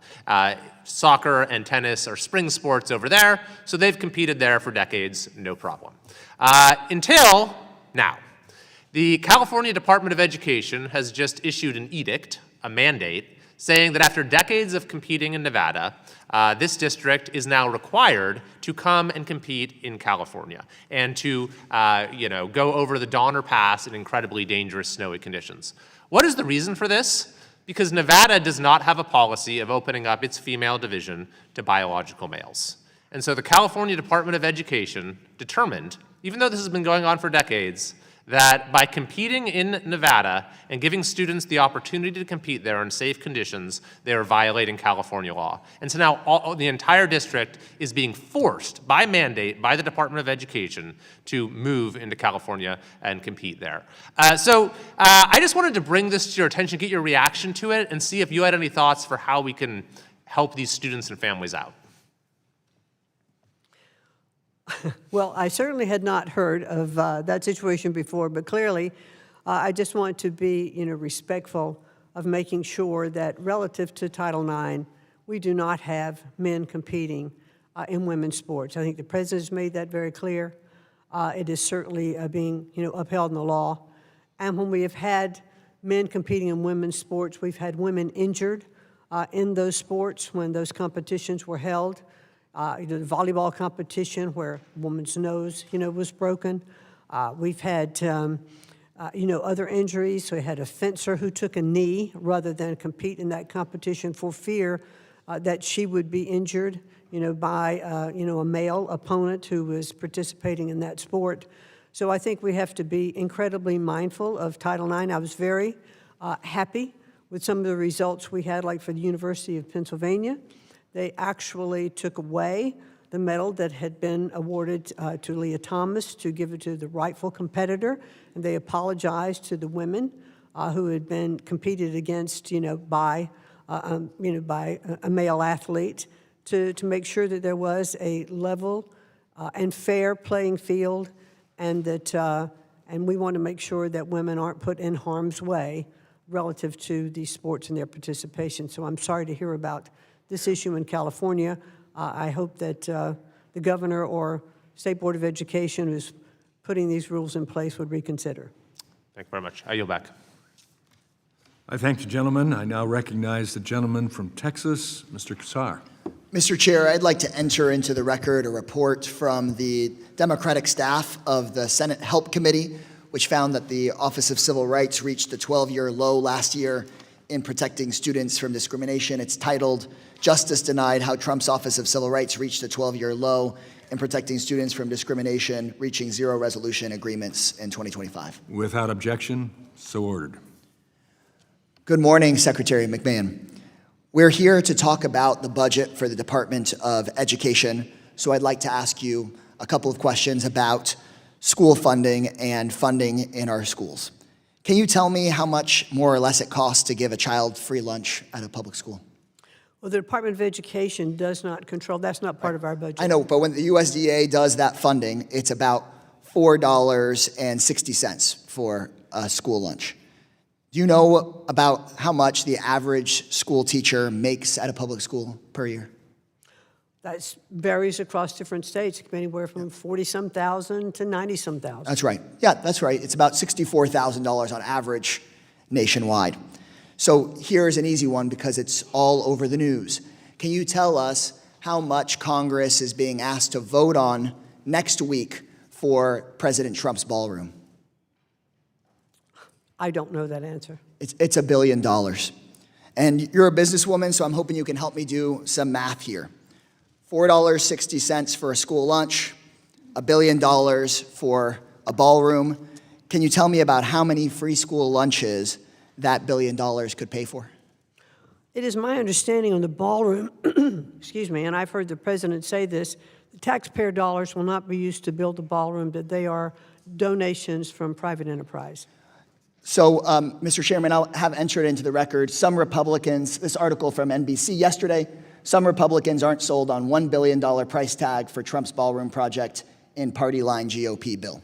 Without objection? We are voting on $1 billion in taxpayer dollars in addition to those private donations. And so for those $1 billion in taxpayer dollars, at $4.60 a lunch, that is 217,391,304 lunches. That's lunch for more than 1 million kids, 1 million Americans for the entire school year. But let's say that we're not going to talk about lunches because that's USDA. We can talk about teachers. At $64,000 a year, do we know how many new teachers we could hire if we sent $1 billion out to the states for reducing class sizes and hiring more teachers? I'm sure you have that number. Yes, it is 15,000 more teachers. Or we could pay for the Office of Civil Rights that's being cut in this budget 7 times over. I think you get the point. So here's my real question here. As Secretary of Education, which do you think helps our nation more? Getting free lunch to more than 1 million more kids, 15,000 more teachers, or the ballroom? I think those are incredibly weird comparisons. I do believe that our teachers should be paid well for what they do. I think teachers are underpaid. I think teachers should also be paid for performance. And I would like to see us have our teachers be compensated. I'd like to also see that there would be teachers who were paid more than administrators in schools. We have more administrators, and they're paid higher salaries than our teachers are. And I think state budgets, all of that, should take all of that into consideration when they're hiring their teachers, because it is state budgets that. Then I do think it is weird that next week, like you said, it's a weird question, because it's weird that next week we're being asked to vote for $1 billion for a ballroom, while there are cuts to the Department of Education and cuts to education. In my own community in Austin, Texas, they are about to cut 200 positions at Austin ISD, close 10 schools. This budget makes it worse by cutting the equivalent of about 400 teachers' salaries in my district. So I'm asking for you, as being a member of Donald Trump's cabinet, to tell us, do you support $1 billion for the ballroom when we could use that $1 billion to raise teacher salaries, as you've said, or use that $1 billion to hire 15,000 more teachers? How can you defend the ballroom, or do you defend the ballroom, if we could use that $1 billion for the needs of our kids in our schools? Congressman, those budgets that you're alluding to are state budgets. They're not federal budgets. But we send money to the states and their school districts, and they hire teachers, right? Teacher salaries come out of state budgets. They don't come out of federal budgets. When we send federal money to schools, and then they hire teachers. When you send Title I money to schools, they get grants from the federal government, they hire staff. They hire teachers. They're getting a cut here. We could send $1 billion more, but it sounds like you don't want to defend Donald Trump's ballroom here.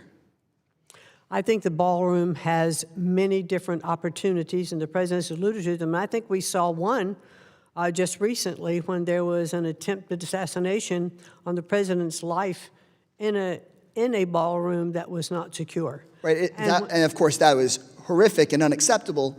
The question before us is, if we were to vote on an extra $1 billion, do you think it should go to our kids and education or to this East Ballroom project? I think we need to look at the budget overall in its entirety. And I think the gentleman's I yield time back. has expired. And yields back. I now recognize the gentleman from Ohio, Mr. Rulli. Well, thank you, Chairman, Madam Secretary. One of the main elementary and secondary education incentives is a proposed budget to make education great again grant. The $2 billion grant's goal is to provide streamlined, flexible funding directly to the states. From my time on the school board, I support moving away from a top-down approach and moving towards a localized model, a bottom-up approach, if you would. Money is always diluted at the federal level through waste and administration fees. As a school board member for many years, I always worked with the treasurer's office. And the treasurer's office was always obsessed by the amount of money that the state was going to allocate to them for their budget. And it was always changing. In my personal opinion, I always saw it as a way that the federal government lost a lot of the money up top and it never made its way down. But with this grant program, we're going to be putting it right directly into the localized people, which is what we want.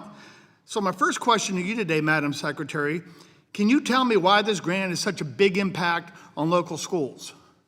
The mega grant you're talking about, the $2 billion. I've had governors all across the country as I've toured and met with them and talked with them.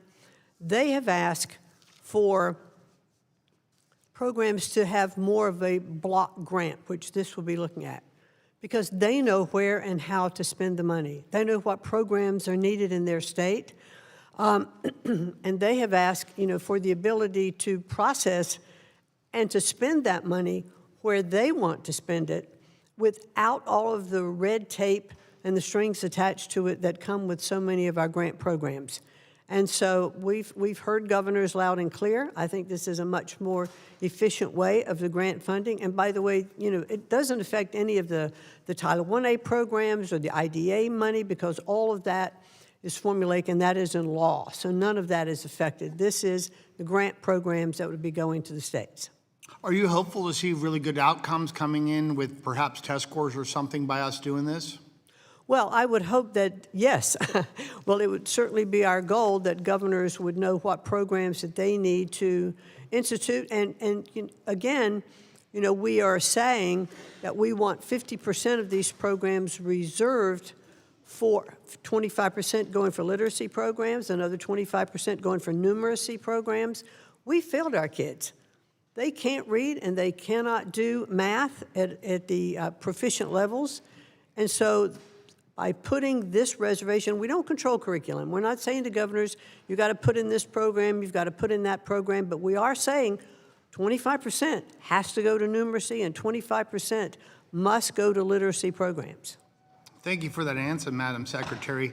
I want to change gears a little bit. Madam Secretary, I want to give you an opportunity to correct the record.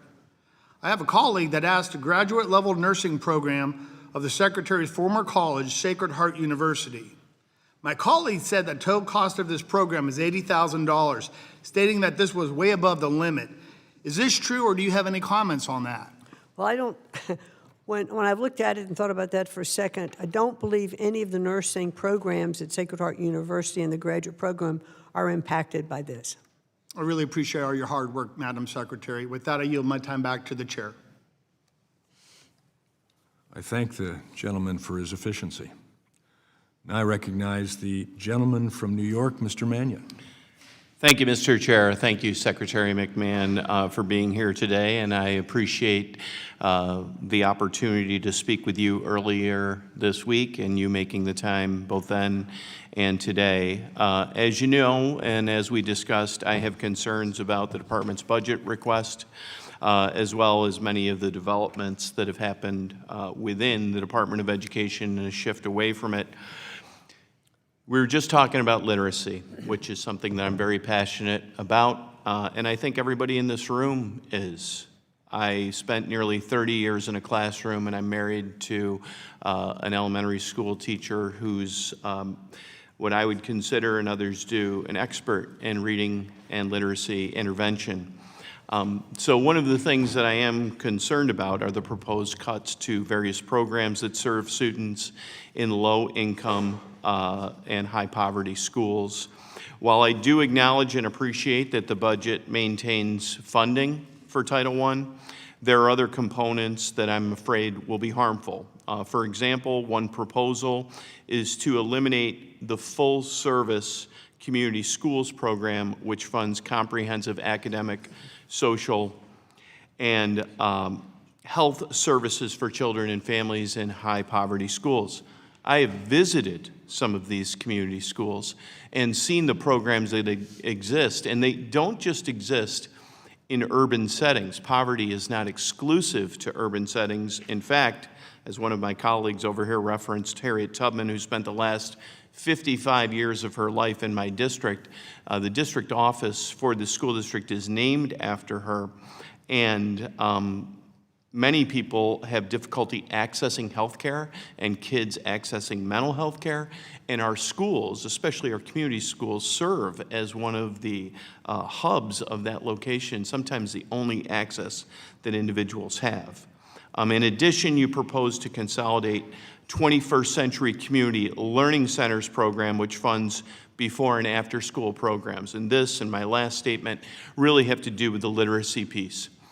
We want to make sure that our kids have every opportunity to achieve their goals, and they're not going to achieve those goals unless they have high reading levels. So I know that we share this concern, and I do not want to see these cuts.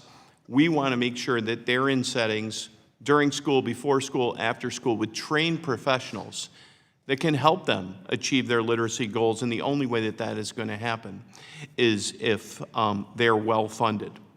I also am proud to say that through this committee, I had a piece of legislation unanimously pass, obviously, therefore, with bipartisan support, called the Science of Reading legislation, to make sure that our kids are learning in an evidence-based way. And I represented many teachers who were resistant to those changes, and I'm all for teacher autonomy. But I saw many of them that went through this pilot program see the good that comes from in the science-based learning. These school districts, especially those in high poverty areas, are going to need that funding, need critical funding. And I know 25% of some of that grant funding is going specifically towards literacy, but I'm afraid that with the cuts, especially in these high poverty areas, that they're going to need additional funding. So I ask that you consider additional investment, especially as we target these changes to literacy that are going to need investment for new curriculum, teacher training, and additional support for families. So I appreciate that. The last thing that I want to mention, after encouraging you to do so, is related to what we've discussed earlier today, which is the scholarship granting organization. So you have mentioned that we need to return education to the states. Will the states have the ability to set rules around these scholarship granting organizations? And in some ways, some of the questions might be assuring that there will be scholarships dedicated to low-income families or minority families or public institutions. Will the school boards or the boards of regents or the governors have control over that at the state level? Yes, that'll be done at the state. Of course, the 501c3 status is granted through, the federal government, but those decisions would be made at the state level. Gotcha. So they will be able to set rules around scholarship granting organizations and the scholarships themselves? That is my understanding. Thank you. I yield back. I thank the gentleman. I recognize the gentleman from Wisconsin, Mr. Grothman. Thank you very much. First, I want to clear up or comment on some of the comments made in the past by some of the other legislators. There's sometimes an implication that we need to put more money in so-called poverty-related districts to help them. In Wisconsin, and talking to other legislators, it's frequently true of other states, Milwaukee, the so-called poverty district, they are some of the highest spending districts in the state, in part because the Fed, in part because state government floods money into the urban areas in a failed effort to prop up the test scores. So their problem is not a lack of money. Second comment, I was disappointed to see, and I should have talked to you about this on the phone the other day, Ms. Secretary, that we are putting more money into Pell Grants. A problem with Pell Grants is there's a huge marriage penalty associated with them. I'll always remember, and I've heard other people tell me as well, but some gal, when I talked about the marriage penalty connected to Pell Grants, she said, me and my husband got married before we had a child, but none of my friends are getting married. They get free college. So I think, I really think we shouldn't be increasing Pell Grants because there is a huge disincentive to get married in there. And with regard to mental health, I just got done reading a book. I think the mental health professionals are overwhelmingly over-drugging our young people. And, you know, there's a feeling like if we throw money at it, it's going to solve it. But given the current mental health establishment, I would not trust them with any more power in our society. I think they are over-drugging our kids. In any event, now, back to the question. One of the things I notice in my schools is that over time, the number of special ed kids, which could be learning disabled, it could be emotionally disturbed, whatever, goes up. It's gone up dramatically over the last 20 years. I can't believe kids are that much worse off. And sometimes when I talk to local school districts about what we can do about this, they say, oh, it's all federal rules. I don't believe that, but I wondered if you could look into anything we can do about the exploding number of special ed kids in school. And by the way, I think it's horrible to label any kid emotionally disturbed, and they do it routinely. But go ahead. I'm happy, you know, to work with you and to see what your concerns are.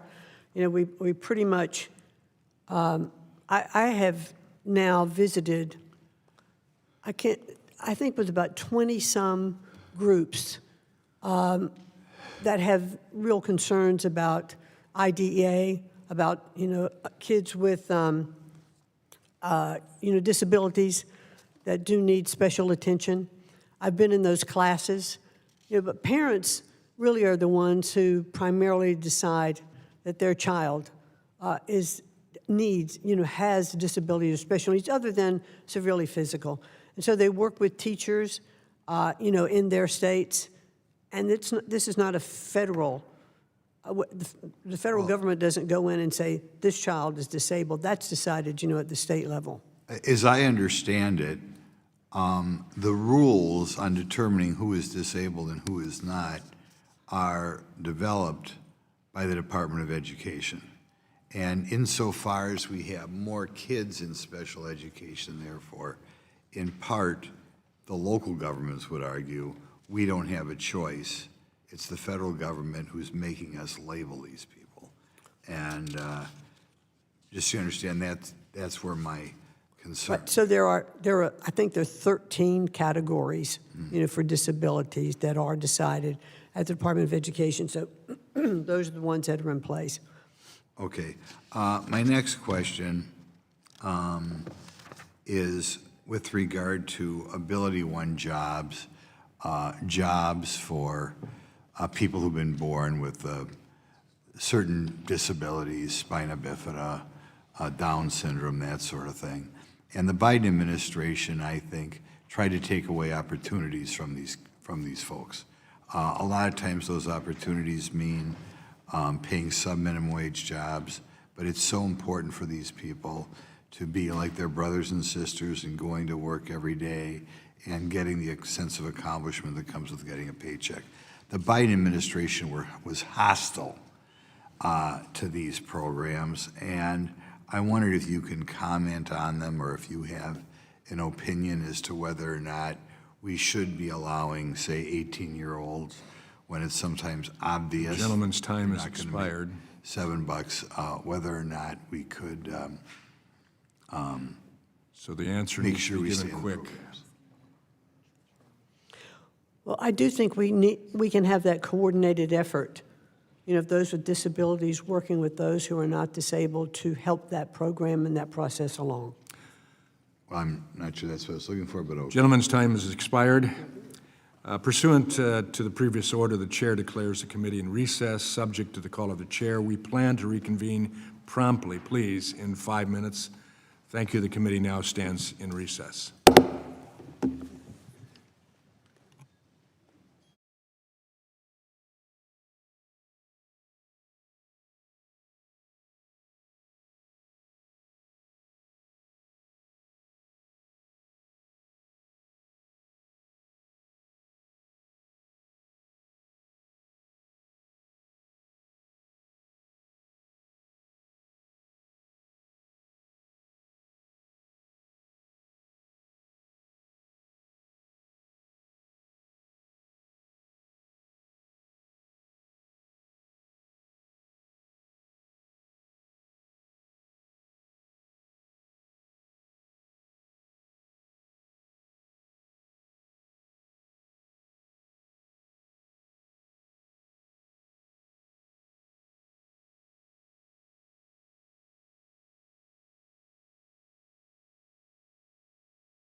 The committee will reconvene and come to order following our recess. I now recognize the gentlelady from North Carolina, Ms. Adams.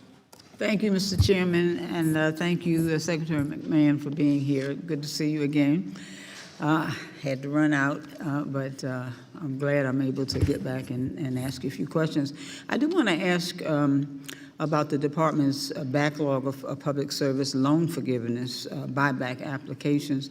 As of the end of March, there were more than 89,000 borrowers who were still waiting for their PSLF buyback applications to be processed.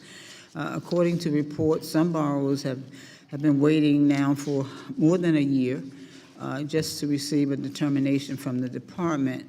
And so if we think about the current processing pace, some estimates show that it could take up to more than 2 years to clear the existing backlog. That's a very long time. We're talking about teachers and nurses and public defenders and other borrowers who followed the rules of trying to access relief that they may already qualify for. So if, excuse me, so could you share briefly what specific steps that the department is taking right now to reduce the backlog and speed up the processing for these borrowers? Thank you very much, Congresswoman, for that. There was an incredible backlog that was a result of the SAVE plan during the Biden administration. And there were so many borrowers who said, well, if my loan's going to be forgiven, why should I worry about paying it back? And so we really addressed this backlog now that the SAVE plan is no more. It was found to be unconstitutional. And we're very happy with the President's new proposal that, the Working Families Tax Cuts Act, that we're going to have these very specific ways that borrowers can repay their back loans. And so that's going to be much simpler. And in the interim, they will be able to pick whatever program they want that is now in place.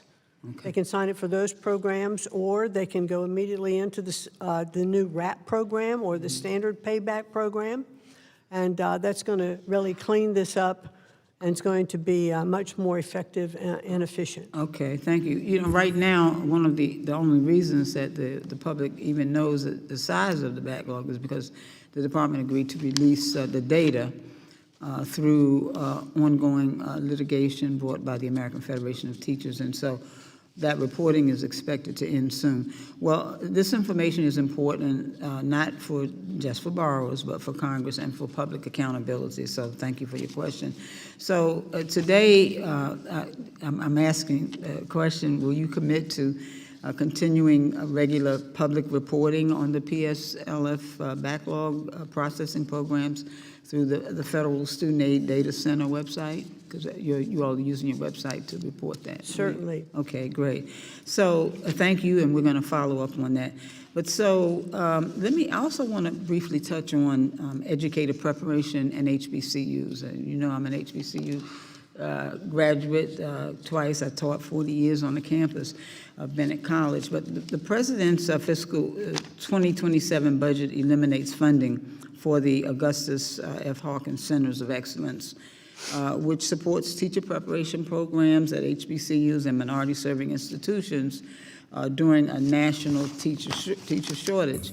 So if Congress appropriates funding for the Hawkins program, will the department distribute those funds to schools that increase diversity in the educator profession as required by law? Yes, we've been actively working with HBCUs. I've been very pleased to have met personally with many of them. I'm very happy that our partnership program is coming back in place. The Board of Advisors is certainly going to be filled soon.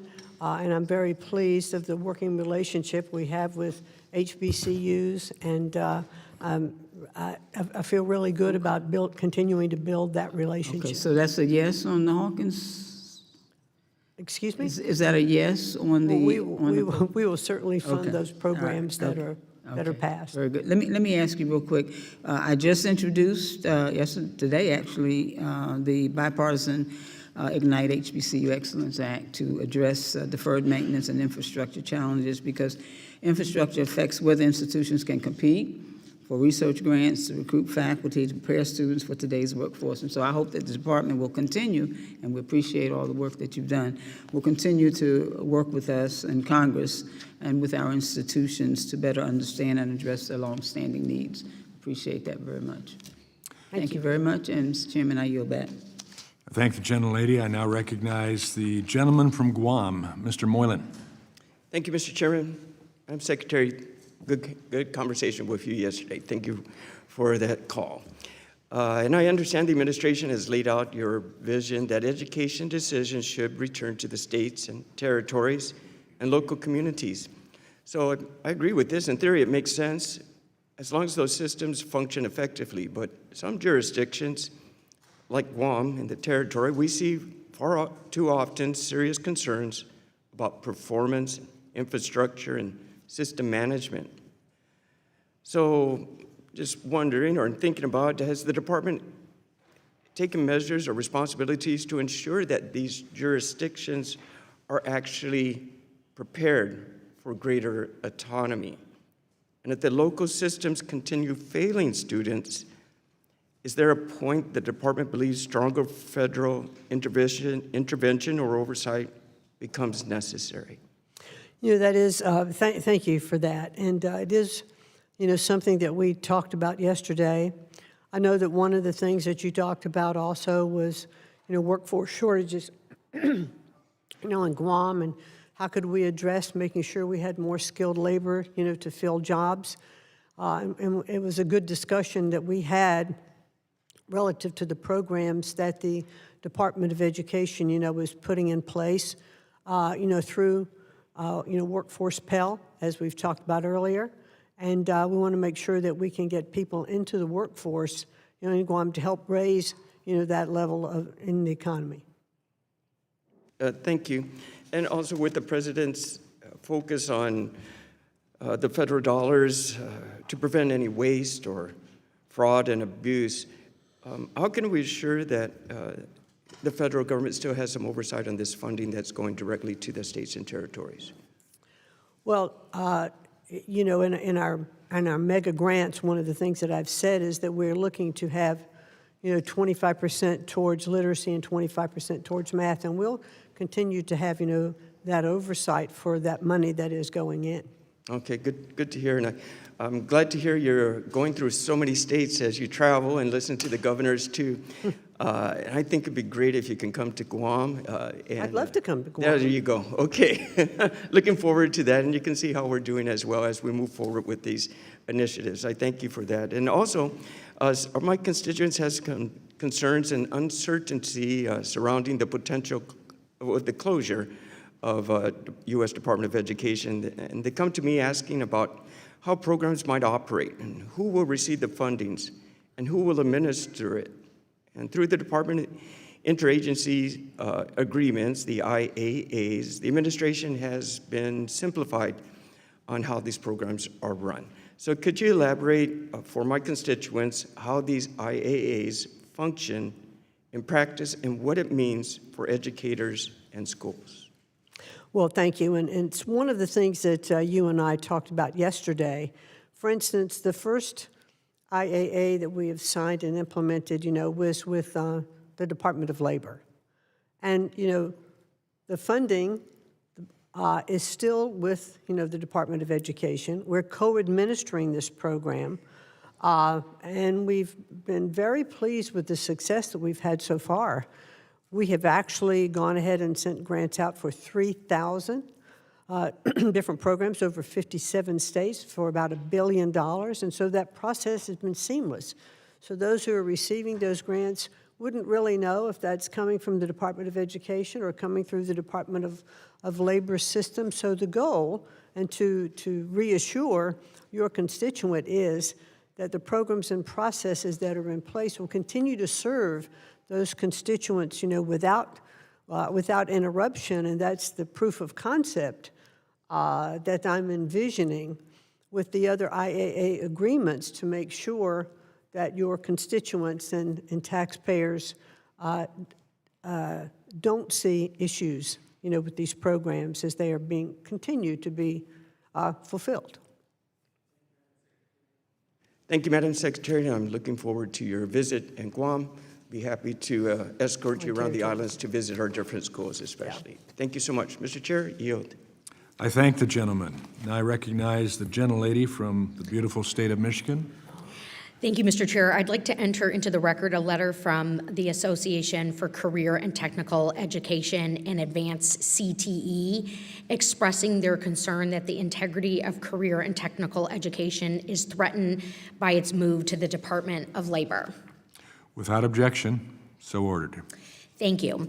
Thank you, Mr. Chair. Secretary McMahon, as you have heard by now, we have some serious concerns about the leadership at the Department of Education. As we all know, the President of the United States is in China at this moment, meeting with our adversaries and putting Michigan's auto manufacturing sector at risk. Earlier this year, he told a crowd of people in my home state that we should just let China come on in and sell Chinese cars in the United States. It's unmanageable. At a time when our economy is changing and the president is attempting to undermine one of our nation's most important industries, we cannot be making it harder for Michigan workers to compete. Secretary McMahon, your attempts to shutter the department will cause chaos for career and technical education in our country. The Perkins Grant is a federal program that distributes money to states to fund shop classes, hands-on learning, and apprenticeship programs. The chaotic attempt by this administration to transfer Perkins funding to the Department of Labor, an agency with no experience running Perkins programming, will only create more bureaucracy and hurdles for students. To make matters worse, the administration wants to make community colleges ineligible for Perkins grants and end all support for post-secondary career and technical education programs. It's going to be a huge blow to a critical piece of our workforce development pipeline in Michigan at a time when millions of Americans are joyfully choosing to work with their hands and pursue careers in the trades. We need to invest in programs that teach valuable skills and offer paths to the middle class with good paying jobs.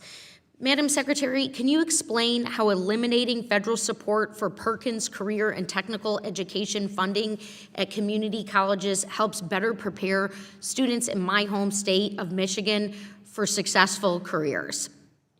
Well, thank you very much. I can tell you that what I am seeing across the country is a kind of renewed cooperation between community colleges and our high schools. And in many areas, the programs that are being taught now in high schools, we eliminated shop class and vocational skill training from many of our schools for many years. We now have a workforce shortage. I know the president actually eradicated STEM education grants from the National Science Foundation. I also sit on the Science Committee, and as someone who remembers when he signed my legislation, bipartisan legislation, called the Building Blocks of STEM Act, we know that will directly impact shop class programs. So I think it's clear that this move is not going to make Michiganders achieve the paths for high-paying middle-class jobs. And so just shifting gears, obviously you're here today to defend the budget that would cut $8 billion for K through 12 programs, some of which come from programs to recruit and retain our teaching workforce. As you know, we are experiencing an urgent and increasing teacher shortage in my home state and frankly across the country. Over the past decade, the percentage of teaching vacancies in Michigan has tripled, according to a recent report from Michigan State University. It's no surprise why. The average salary for public school teachers in Michigan is at the starting level is $41,645, while the minimum living wage for an adult with one child is $62,245, according to the Economic Policy Institute. So, Secretary McMahon, at a time when we are losing teachers, why would we slash the program that we know works to recruit and train more of them? You know, I do think that sometimes Ed has not done a very good job at supporting our teachers, and I'd like to see, you know, that change. We're too disconnected from their work, and the states really need to look at that. I think teachers should be paid more. I think that they should be rewarded for performance with their students. Well, thank and you. I'm highly supportive of our teachers, and I do believe that state budgets should be increased to pay for those teachers. Yeah, and I think it's clear that cuts are only going to exacerbate issues that we are really trying to solve. And so it's time for real solutions, like my Addressing Teacher Shortages Act. It's not the time to be abandoning our nation's school districts. So I just want to be clear, Madam Secretary, I am opposed to the efforts to dismantle the Department of Education, and I urge you to change course. Our kids' futures depend on it. I yield back. I thank the gentlelady. Now recognize the gentleman from Pennsylvania, Mr. McKenzie. Thank you, Mr. Chairman, and thank you, Madam Secretary, for joining us today. My first question is relating to healthcare professions and particularly nurses. In our district, we have a very vibrant healthcare industry with thousands of people who are employed in the space providing quality, accessible healthcare for our residents. My late grandmother was even an RN herself. Today, we face a shortage of skilled nurses, though. And so we are trying to figure out ways to get more people into these fields, which are great, high-paying professions, can be long-term careers. On the flip side, we have another concern, which is overburdening individuals with student loan debt. And that is something that has been going on for a long time, and so we want to make sure as people go and get the education they need to get into these positions that they don't end up with too much debt that they can't manage for many years. So with the recent change in the student loan caps that was put in place to make sure that people weren't getting overburdened and going into professions where they couldn't repay their debt, at the same time trying to figure out how we get as many people into those skilled professions in healthcare like nursing. So please help explain the department's approach in aligning education and workforce, particularly in the healthcare field and nursing. Well, thank you very much for those comments. You know, when I look at the nursing shortage, one of the things that we discovered with our research is that the real crux of nursing shortage really is in our RN program or the undergraduate programs, and none of the loan caps that have been put in place, you know, was impacting those programs at all. So I'm really hopeful. You know, I'm not quite sure what we need to do, you know, to attract more nurses. I have heard from supervisors that there are a lot of nurses going into the profession that don't really want to do a lot of the bedside nursing. They want to go into, you know, some of the other careers in nursing. And so we need to make sure that we can have programs in place that can fulfill that nursing need. And one of the quickest ways to get to an RN program is that you can take a 2-year certificate program and then apply for the test for an RN. And if you pass that test, you can get your RN license. Then you can go on while you're working to get your bachelor's program. But it's a very quick way to get into the nursing program. So I think if we sort of make some of that information available to nursing programs, that we can get more nurses, you know, into the profession for that primary shortage, you know, that we're seeing. We're not seeing so much a shortage in the graduate level with nurse practitioners because we actually are pretty much fulfilling that need at this point. But the real shortage is coming, you know, at the RN level and at the undergraduate level. So let's make sure we can provide pathways for them to get into the marketplace faster. That career pathway approach that you're talking about is something we utilize in our area. Both of our large health networks take that approach and have individuals who have maybe a 2-year certificate and then get into a job and help move them along that career ladder to get into a BSN. So that is a great approach, and I think there is certainly... And if I could add to that too, sorry to interrupt, but if I could add to that too, there are many hospitals that are very willing to help then for their nurses to go into the bachelor program once they have that certification. They're willing to provide and help with that tuition. So I think nurses also can look for those hospitals that would help with those programs. Absolutely, and look forward to continuing to work with you on this issue to make sure we have skilled individuals in the nursing profession. The second question that I have is relating to GO students, individuals who are not actually students, maybe not actually matriculating, not on the rolls. Significant fraud in California alone. The state chancellor's office estimated that 25% of community college applicants in 2024 were bots. And your department has now prevented more than $1 billion in fraudulent payments by restoring basic identity verification that the prior administration had abandoned. Please tell me more about your efforts to crack down on fraud, because this can have a real pernicious impact on regular families who are doing the right thing and applying. It can send a demand signal that maybe a university needs to raise tuition or restrict the number of actual students in their programs, so it can really distort the market. Please tell me what you're doing to crack down on that kind of action.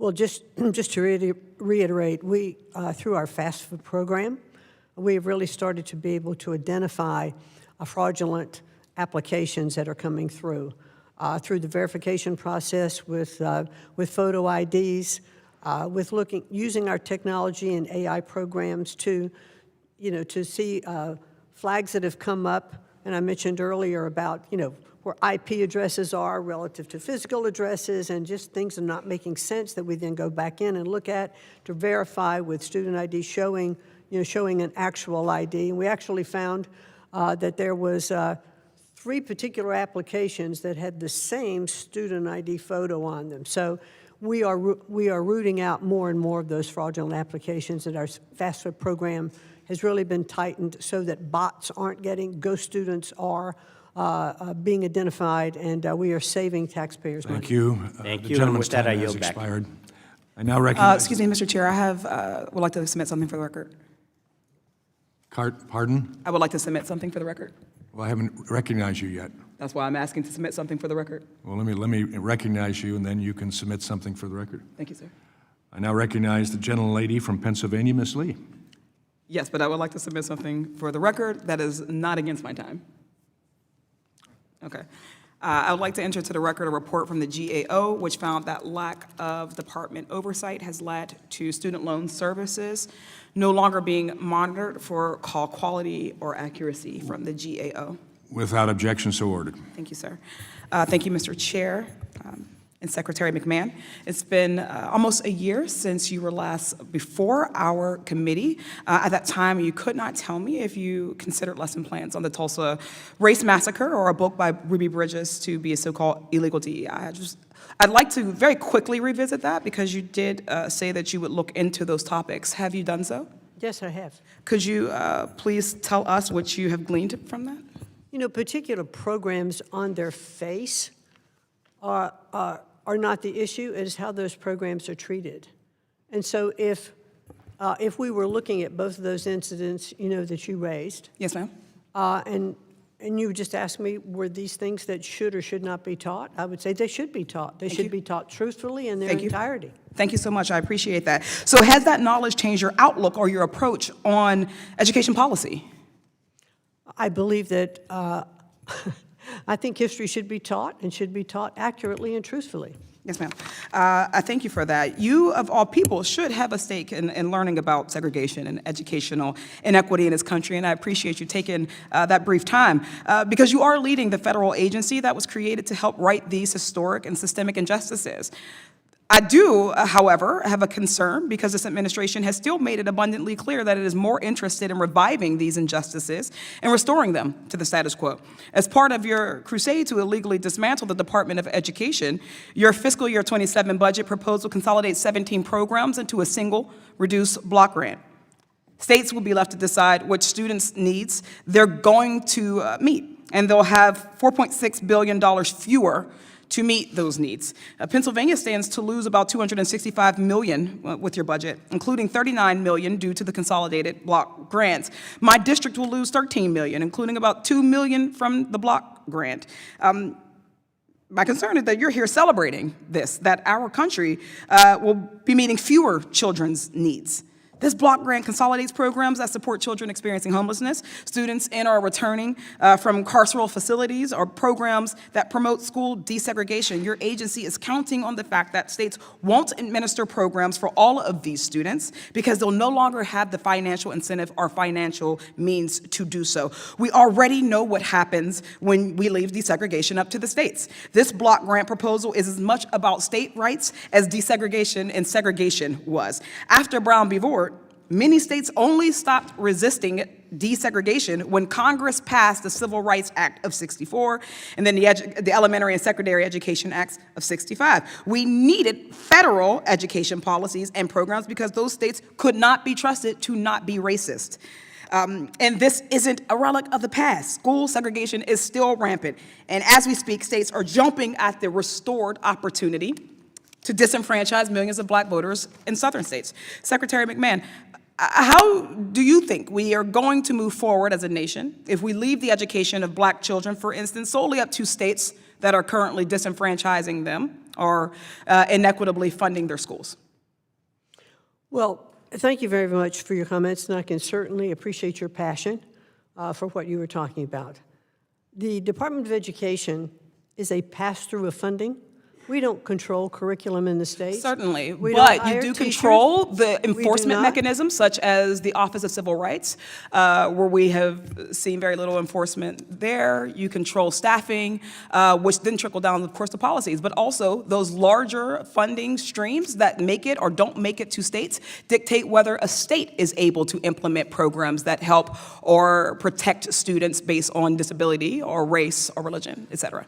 Well, if we're talking about disabilities, that comes through IDEA. Those are in federal law. Yes. And those programs will continue to be funded through those Certainly, but I dollars. did ask specifically about black children. About black children. All children should be treated equally. Absolutely, but they're not. Well, they should be. But they aren't.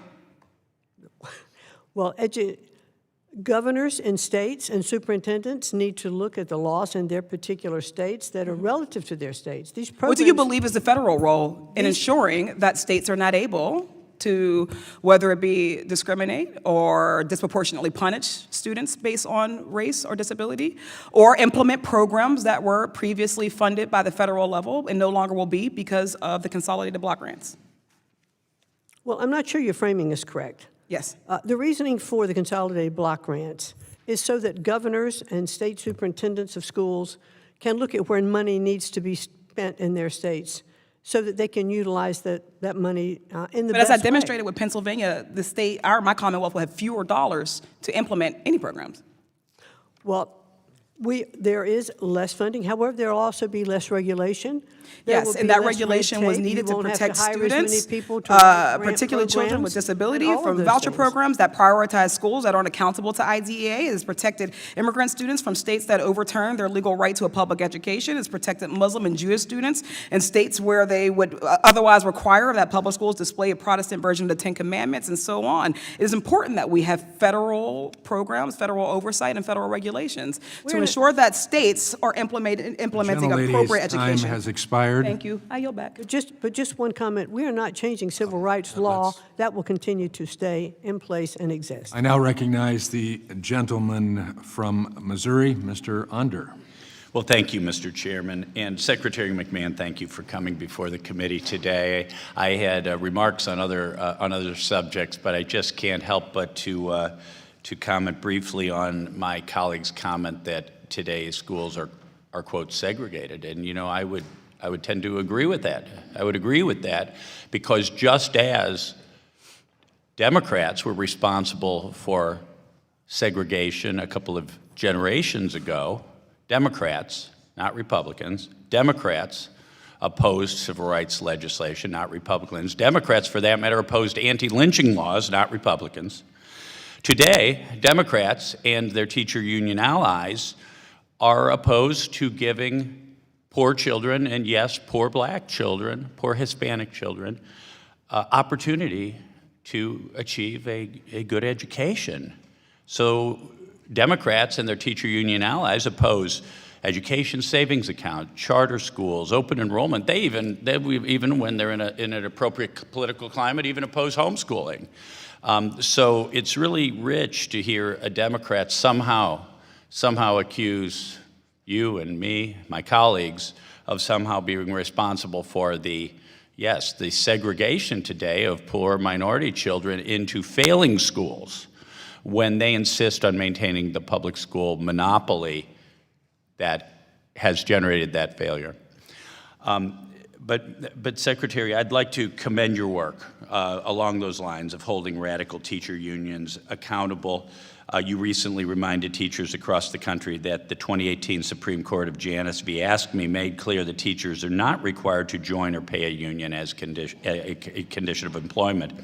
Many teachers disagree with the far left political activism, and I would say the anti-choice activism of the National Education Association and the AFT. And those teachers many times find it appalling that 99.9% of AFT's political contributions are to Democrats. Less than 10% of the NEA's $400 million budget goes toward representing members, and the bulk is spent on ideology and lobbying and executive perks. So they are taking teachers' hard-earned money and using it to support left-wing ideology and Democrat candidates and not teaching reading and writing and math. So I really do appreciate the focus of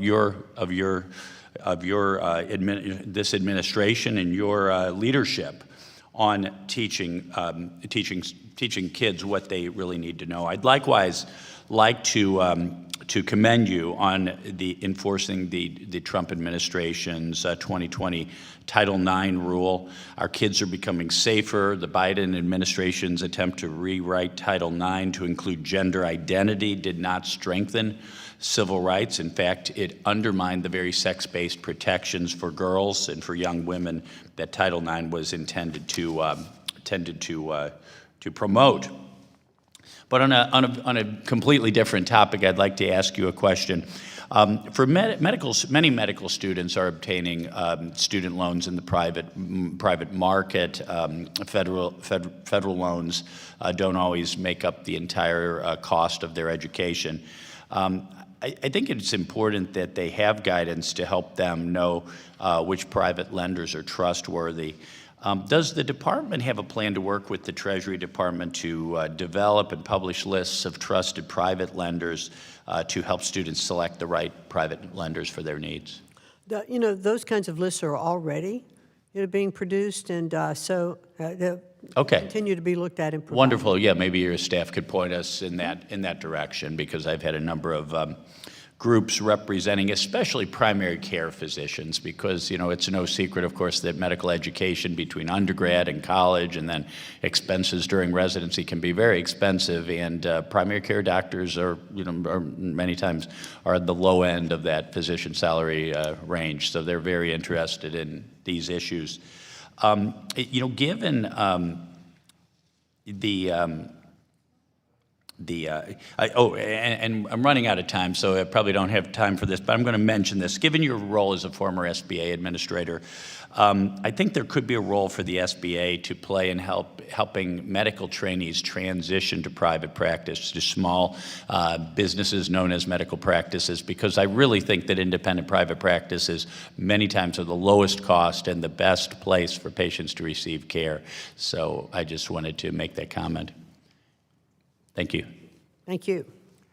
The gentleman yields back. I now recognize the gentleman from California, Mr. DeSaulnier. Thank you, Mr. Chairman. Madam Secretary, thank you for being here, and thank you for taking the time for our phone conversation. I appreciate it very much. As I told you then, I have been very involved with special education for a long time at the local, state, and federal level. You expressed your engagement with that community the last time you were here. I didn't find your answers very satisfactory, so I was encouraged by the conversation yesterday. One of the things I'm concerned about, and one of the things I've heard when I'm out in the local community, which is regularly, including last week, is IDEA. We just celebrated the 50th anniversary of President Gerald Ford signing the Individuals with Disabilities Education Act and all the accomplishments. And one of the accomplishments, one thing we have failed at, as you pointed out in the conversation, is never fully funding it. So the idea of block granting a lot of those funds, including Congressman Thompson is not paying attention, so I'll save it. Family engagement centers, which GT and I have been very involved with on a collaborative basis, and the analysis that works, that we know that family engagement works, particularly in this community where it's such a tight-knit community, that families, their empathy for their children and the siblings all benefits the community in ways that a financial analysis always really doesn't capture. So I'm concerned, Madam Secretary, that your approach, with all due respect, might be the Elon Musk approach to efficiency, that it's not really being reflected, and I'm afraid it won't be analyzed, and the damages you may cause. Now, does that mean I'm against some of your suggestions? As I told you on the phone, no. But there's a risk in not being thoughtful about these structures we've set up that actually work and have been vetted and have amazing return on investment. So consistent with our conversation, how are we going to make sure that this committee in particular, that has so much jurisdiction appropriately, and the Department of Education, over something that has historically been very bipartisan? Remind you again, Gerald Ford signed that. How do we make sure that it works for the clients? That just the business model of, well, if we just eliminate these, somehow it will create efficiencies. That may be true, but how are we making sure that that is true and is not just our opinions, as was the case with Mr. Musk, where there wasn't enough thoughtful review about eliminating positions that actually were quite effective, and there's a cost associated with going back in, and in the context of a very vulnerable community, the special education community. Could you respond to that? Surely. And thank you very much. And I'm glad that you're more satisfied with my answers as a result of our conversation. And I want to just reemphasize with you today my absolute concern for our students with disabilities. And as I mentioned, I have traveled across the country. I have visited classes for special education. I have met with stakeholder groups. I have sat with parents. You know, I've gone into the schools and watched special ed teachers. There was one child in a wheelchair that totally could not move anything except his eyes. He was learning to read and communicate just through his retina. And that special education teacher had to hold an iPad at an absolute angle for this child to be able to accomplish that. And I felt, my goodness, those are the people that we absolutely must make sure that we are supporting. And so to that end, I'm very pleased that in our proposed budget, we are proposing the largest amount of funding increase for IDEA. And I appreciate that. In history, about $590 billion. And 509 million, I'm sorry, 500 million additional dollars, into that budget. And I think that that's going to be well spent. And I'm very pleased that we have the opportunities to do that. Now, Madam we are Secretary, we're I don't want to interrupt, but I've got programs. 35 seconds, so I just want to follow up in that time, and I respectfully. I want to make sure you know, as in the conversation, I say this and I look at my colleague Glenn Thompson specifically about family engagement centers, that we are going to be watching, that we make sure that you are thoughtful, and we make sure that the community gets the value of the investment. And if you can work with us to make sure that there is proper oversight and analysis of what you're proposing to do, so we don't have the DOGE situation where we have to go back and you've done irreparable damage because we're not being thoughtful. So I just want to close with that. Mr. Chairman, I hope you'll join us with this, is that we want to protect this vulnerable population and not jump to conclusions where we have to go back and put more money back into it. And in 6 months from now, after the turn of the year, I promise you, I will be very forceful if we have the gavel in holding you accountable. And I hope it's a positive experience. Thank you, Mr. Chairman. I thank the gentleman. And now I recognize the gentleman from Florida, Mr. Fine. Thank you, Mr. Chairman. I'd like to start by saying I am grateful every day that you are the Secretary of Education. I hope you're the last Secretary of Education, but not because I don't think you're doing a great job, but because I hope that we fully return this issue to the states. And I think it'd be a great way to go out if you're the Secretary of Education that helps make that happen. And I'm incredibly grateful for all of the work that you've done, the extraordinary work, particularly relating to protecting Jewish students, given the disaster we saw from the Biden administration in protecting Jewish kids. But I do have a concern, and I shared it with you on Monday, and I do want to share it here as well. Because look, even we all make mistakes along the way, and I have real concerns. I used to be in charge of healthcare in Florida, and we have a real shortage in our healthcare system of particular workers. And I want to try to illustrate an example that might issue some of the issues we have with our graduate student loan limits, which I think are great. I think we should be trying to bring down the cost of education, and that's absolutely true.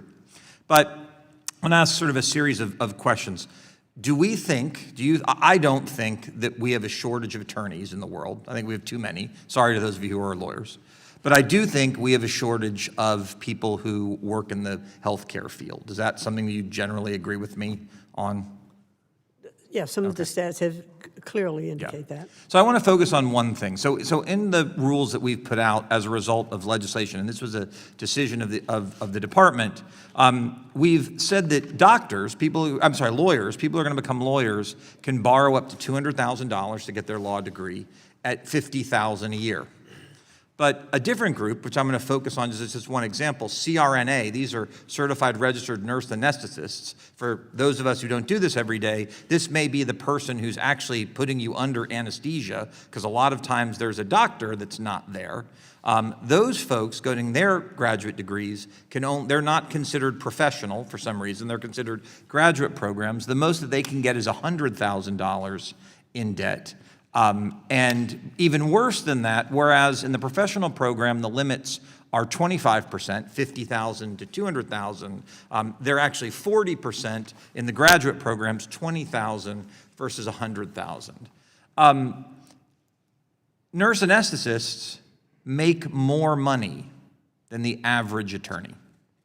A lot of lawyers aren't making bazillions of dollars. Think of all the woke ones that work for a lot of the organizations that really do a lot to damage the country. But nurse anesthetists generally actually make a fairly simple band, because there's not lots of things you can do if you're a registered nurse anesthetist other than do that. They make $212,000 a year versus an attorney that makes on average $150,000. So does it make sense for us to take a field where we have real shortages and create a situation where we may not be able to create the ones that we need when we already don't have enough, versus attorneys where I would argue we already have too many? Well, thank you, and I know we had a pretty long conversation about this a couple of days ago. Relative to, these programs, it is our overall goal to bring down the cost of college and education. And I do think that relative to the shortages that we're having, if we can bring down the cost for nurses in schools, we can get more students to apply, for those professions as well. I would certainly hope we'd like to see that. I think nurse anesthetist, that's a hard word. It's a hard word. I didn't pick that one on purpose because it was hard. But yes, there are more shortages in that field than there are. But however, where we see the greatest shortage is in our RNs. And those nurses that are serving, bedside, in hospitals, et cetera. And I don't want to cut you off, and I apologize. And I think that's part of my concern here. A registered nurse, we've sort of taken all nurses, and we've sort of lumped them all together. And a registered nurse is super important as well. But $100,000 for a registered nurse is probably not the same as $100,000 for the person who makes sure you don't die when you go under surgery. And I only have 30 seconds left, but I guess my question is, are you willing to work together to try to make sure that maybe we give a little bit less to the lawyers, that I think we have too many of, and we make sure in these critical medical fields where I believe this is going to do real damage, we can try to make sure we get the staff people that we need? Well, that rule is final at this particular point of those professions that we are talking about. But we are going... I certainly think that anesthetists who have the ability to make more income And I'm not looking to drive people into a private market, but those anestheticists and those programs have the ability to access more funds for their programs as well. And they are incredibly important. All of them are important. I want to make sure we have enough nurses and staffing. I want to make sure that we can, for our physician's assistants and nurse practitioners, but those programs really are going to come in under these levels that we've set on the majority of the cases. The gentleman's time has expired. And now I recognize the gentlelady from Arizona, Ms. Grijalva. Thank you, Mr. Chairman. I would like to enter into the record 2 reports, one from Brookings and one from the UCLA Civil Rights Project, that explain how charter schools, which the department has lauded as part of a school choice spectrum, are perpetuating school segregation. Without objection, hearing none, it's so ordered. Thank you, Mr. Chairman. And thank you, Secretary McMahon, for appearing before us today to discuss the department's fiscal year 2027 budget request. I'm the proud product of public schools, as are my parents, as are my children. I served 20 years on our local school board, and so I understand the impact and the life-changing opportunity that public school provides many in our community, including the 50 million that are in public K-12 systems right now, in K-12 schools. So as I look through your department's budget proposal, one thing is abundantly clear to me. Your budget cuts are deep with programs that help many students who need the supports to have fair opportunity to a great education. This request proposes a $3.2 billion reduction in discretionary budget authority, representing a 4.1% cut that targets the most vulnerable learners. I want to frame our discussion today around a central theme: access versus division. To illustrate this, I brought the visual behind me, this graphic many of us recognize, that distinguishes between equality and equity. On the left, we see equity. Everyone is given the same single box to stand on. But because students start at different heights with different needs, that one box isn't enough for the smallest child to see the game. On the right, we see equity. This is the goal: providing the specific supports necessary so that every child, regardless of their starting point, has a clear view of the field. In this image, the boxes that the children stand on represent federal programs that provide a bridge to opportunity. They are the tools we use to fulfill our responsibility to provide all students with free and appropriate public education. However, your budget doesn't just fail to provide enough boxes, it actively kicks them away. Secretary McMahon, in this version of the drawing, the boxes being pulled out from under our students have names: TRIO and Gear Up. You have proposed a total elimination of these college access and success programs, which are the primary federal supports for disadvantaged children and students striving for a degree. Title IIIA, you're dissolving the Office of English Language Acquisition and targeting the very grants that support English learners, students who have already faced significant barriers to access. And consolidated K-12 programs, you're folding 17 critical programs into a $2 billion block grant, creating a $4.6 billion shortfall that will leave local districts to fight over scraps. By eliminating these programs, you aren't returning authority to the states. You are abandoning the federal government's role as a guarantor of civil rights and equal opportunity. You're choosing the path of division, where only students who already have the height can see the game, while the rest of us are left behind the fence that they can no longer climb. I look forward to hearing how you can justify a budget that removes the very foundations of equity for students who need them most. Your testimony speaks of empowerment, while your budget speaks of elimination. And to ensure this committee and the American people understand the true impact of these choices, I have a series of straightforward questions for the record. A simple yes or no will suffice for each. Do you acknowledge that these transfers and elimination of programs effectively hollow out the Department of Education without an act of Congress? Definitely not. Okay. I disagree, but educators across the country report rising fear among students in communities affected by the U.S. Immigration and Customs Enforcement, ICE activity, with many students skipping school to avoid potential encounters.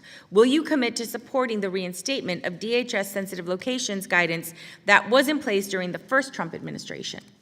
Yes or no? That's handled by the Department of Homeland Security. But the education department supported that. Would you support instituting that again, that Trump 1 had in place? Do you know what? I would like to review that and get back to you. Great. I am concerned about the TRIO Talent Search and TRIO Educational Opportunity Center grant applications released by the Department of Education, and I want to know if you, as the Secretary of Education, are going to rescind those unacceptable RFPs, rewrite them, and comply with the TRIO mission to reissue them. You know, one of the things that we are doing relative to TRIO is we're going to spend about $2.1 million researching TRIO programs and their effectiveness, and to see how they might be restructured to be more effective. I think that the programs are incredibly successful already, and using $2.1 million would be better used in the programs to actually support children's education. We do actually have 2 competitions going on now with the TRIO programs. Okay. And Secretary McMahon, does eliminating English language acquisition program and dissolving the Office of English Language Acquisition help children learn English? And one of the things that we found out with our research, and through the NAEP, excuse me, through the NAEP scores as well, is that these programs are not performing well, that students who have these programs are not actually learning better or faster through these programs, with English language learning. And so those are being now spread out through all of different departments, for education. And so children that are immersed and working, every day with students who speak English have just about the same proficiency as those who are involved in the other programs on a general basis. I think our research. I appreciate that. I yield back. I now recognize the gentleman from North Carolina, Mr. Harris. Thank you, Mr. Chairman. Madam Secretary, I enjoyed our conversation ahead of this hearing and appreciate you being here today and for your perseverance. Yeah, right here, right front and center. I've received reports from the concerned parents in North Carolina's 8th District that I have the pleasure of serving in, that biological males are entering girls' bathrooms at Mount Pleasant and Cox Mill high schools there in Cabarrus County. And these incidents have made female students feel unsafe and uncomfortable, and have left a lot of parents appropriately concerned about their daughters and how this issue is being addressed by the school district and the Department of Education. I strongly believe, as we talked about the other day, that parents, as you do, not the federal government, should guide their children on matters of identity and faith. For years, the federal government pushed gender ideology into our schools, often over the objection of parents and communities. And we all know that President Trump's executive order, which was titled Defending Women from Gender Ideology, Extremism, and Restoring Biological Truth to the Federal Government, was a necessary and welcome correction. So I want to just ask you, what is the department doing to ensure that schools are fully complying with this executive order, and what consequences are schools going to face if they continue to use federal dollars to promote gender ideology in defiance of the president's order?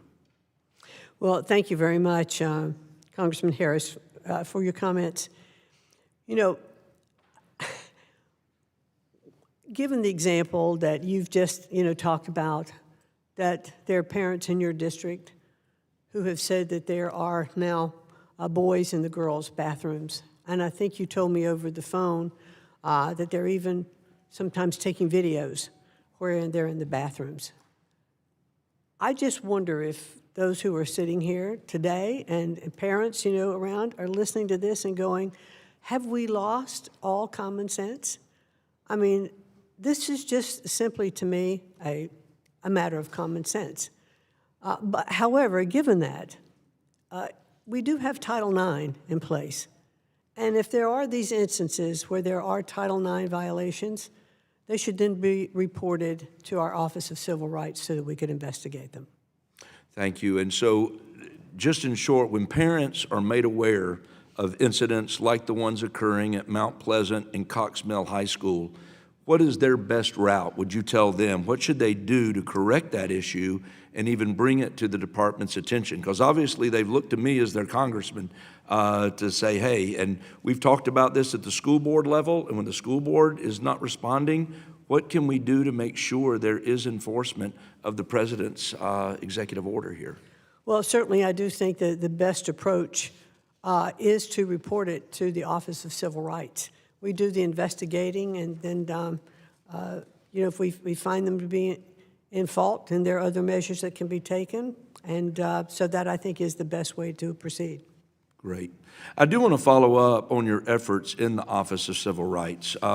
You shared the massive backlog left by the previous administration. I think the number I heard earlier today was 19,000.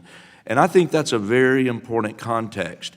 I mean, under the previous administration, OCR's efficiency was steadily declining, but no one here was running to Secretary Cardona at that point. So I want to offer you the opportunity to share what you are doing now today to address the backlog and what your resolution numbers look like this year. I know my colleague claimed that your reported numbers were simply dismissals, but that's not the case, correct? No, it's about 4,000 resolutions that we've had just in the last quarter. So I'm very happy to report that Assistant Secretary Kim Ritchie, who was in charge of this program under the first Trump administration and had such great success, is now in place. Over the past, a few months at the Department of Education, she has fully taken control of this. She has been responsible for this resolution of these 4,000 cases, which I'm very pleased to report, and is using all the tools available now to continue to reduce this backlog. Thank you. One final thing. Since he's been in office, President Trump's been working to implement bold and targeted reforms in higher education through several executive orders, and one in particular was the White House initiative to promote excellence and innovation at historically black colleges and universities. And that was a new initiative within the Executive Office of the President to enhance that support. In my district, Barbara Scotia College, which was founded in 1867, has a long history of educating North Carolinians, from being originally established as a college to train African American women to go into the fields of education and social work, to amending their charter to become a co-ed institution in the 1950s. It's been a staple in our community. And I want to thank you for working with me and Barbara Scotia College to address some of the concerns and needs of the school. But could you just take a moment and talk about any of the administration? Gentleman's time has expired. My time has expired. Time has expired. Sorry. I'll give you a chance later on. I'll get with you, and I'll let you know about that. Yes. Thank you. Thank you. I now recognize the gentlelady from Minnesota, Ms. Omar. Thank you, Mr. Chairman. Madam Secretary, sorry to belabor this. I know so many people on both sides of the aisle have asked you about the department's decision to remove nursing, teaching, social work, and other critical occupations from the definition of professional degrees and capping their ability to receive federal loans. I know that in my home state of Minnesota, we're expecting to face a shortage of 30,000 nurses in the next 4 years, and I know that your home state of North Carolina, it is expected to see a shortage of 13,000. Our nurses obviously are limited in their capacity, they're overworked, and they're worried. So I know you said the decision is final, but I'm just trying to figure out if you can answer, why did you move forward with an action that you know is going to be creating a problem or worsening a problem that already exists? Well, first of all, let me correct one thing. We did not remove any of these professions from a professional category. They were never characterized in the law, in the statute, as a professional category. So as these caps were put into place, and many professions were then being reviewed as to what constituted a professional category, guided by the definition of a professional degree from Congress. So that was the overview that we looked at as we were writing this new rulemaking, with the overall goal of putting caps in place that are going to reduce the cost of college. How is that happening? Well, I have a couple of articles here already that there are colleges. What do they say? They are saying that they are looking at reducing the cost of their graduate programs. I know, but looking is not addressing the problem that we're currently seeing. What I am asking you is that you've made a decision that is currently making the problem worse. That is not correct. Let me push back on that. Are you Because saying the if- numbers in Minnesota that we're seeing or in North Carolina are not real? Well, what I'm saying to you is there are shortages in those states, primarily in the undergraduate nursing program, which is not affected by this new rule and this new cap. Undergraduate programs are not affected at all by I this know, cap. but can These are you- only can- graduate can you- programs, so the shortage is not a result of this cap being put on. The shortage of nursing is that we don't have enough applicants into the nursing programs that are coming through our universities. So instead of helping with the problem, you've decided to No, and make it there's, worse? I don't think you were in when I talked about another way to get to an RN, an expedited program. You can get a 2-year certificate and then take the exam to become an My RN. sisters are nurses. And if- I do know how those things work. and if I'm you asking do- you about the specific classification that you created that lowers the cap. We didn't remove them That's- from a professional designation. I know, but address the cap issue when it comes to the, I just did because the I said it professions I does just not talked about. impact. But you the said you were trying to undergraduate lower program. the cost of tuition. How does Absolutely. that happen? Because there are already colleges that are lowering the cost of their graduate programs because What are those colleges? there's a college in California, University of California in Irvine, and Purdue University in Indiana. And is it for business or for They have nursing? lowered them right now and for their business programs. I Yeah, hope but we're that they'll- talking about nursing, ma'am. Well, I hope that they'll look at other programs to Because reduce business their is costs. not something that you had an impact on. I don't have control over which programs they're doing, but if they have fewer applicants coming into their universities and they realize part of the reason is because their cost is too high, they will lower those costs. I don't think that is how it works. It is exactly how it That is works. not how it works. It is Your supply- your it is supply specific and job demand. It is supply your and specific demand. job is to try to make sure, as the head of the Department of Education, to make education accessible for Americans. When you create policies that make education unreachable for Americans that want that education, then you are failing at your job.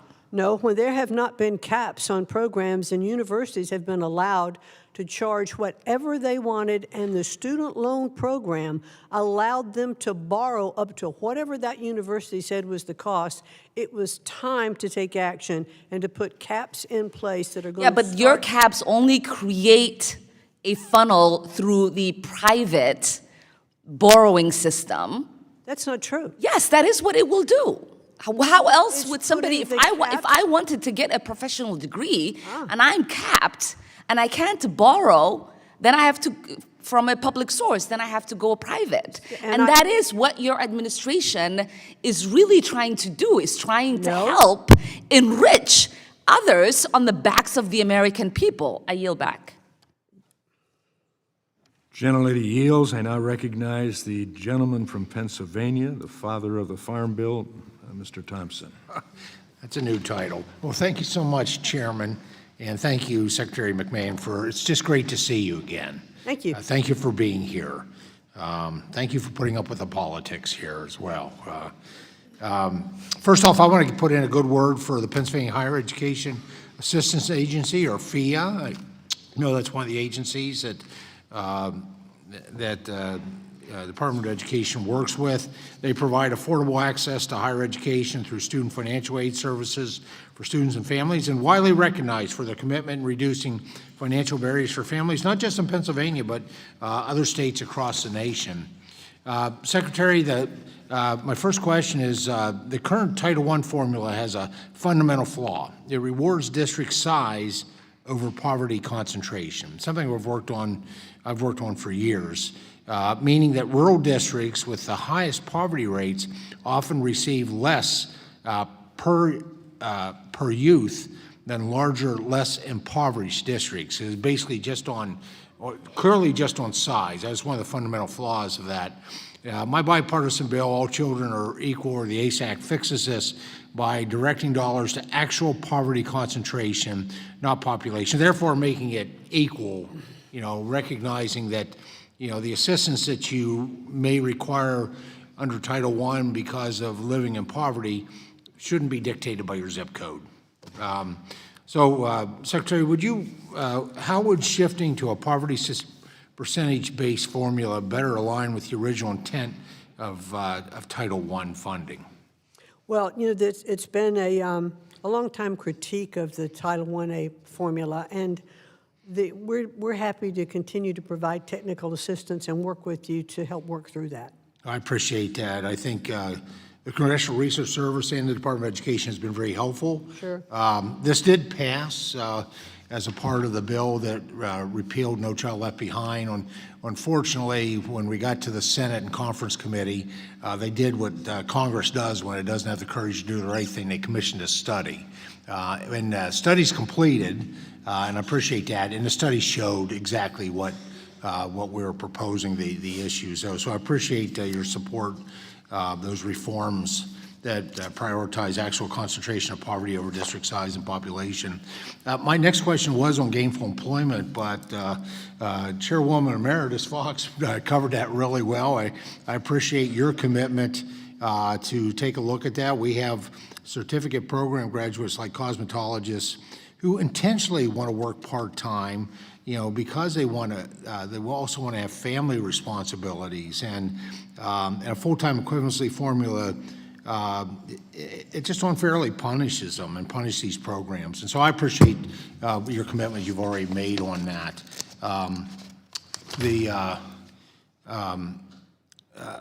Let's see.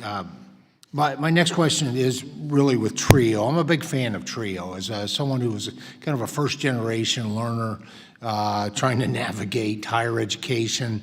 To provide clarity and reassurance for current grantees, can the department confirm the successful TRIO talent search and educational opportunity center applicants scoring high enough for continued funding should expect awards at or near their current levels?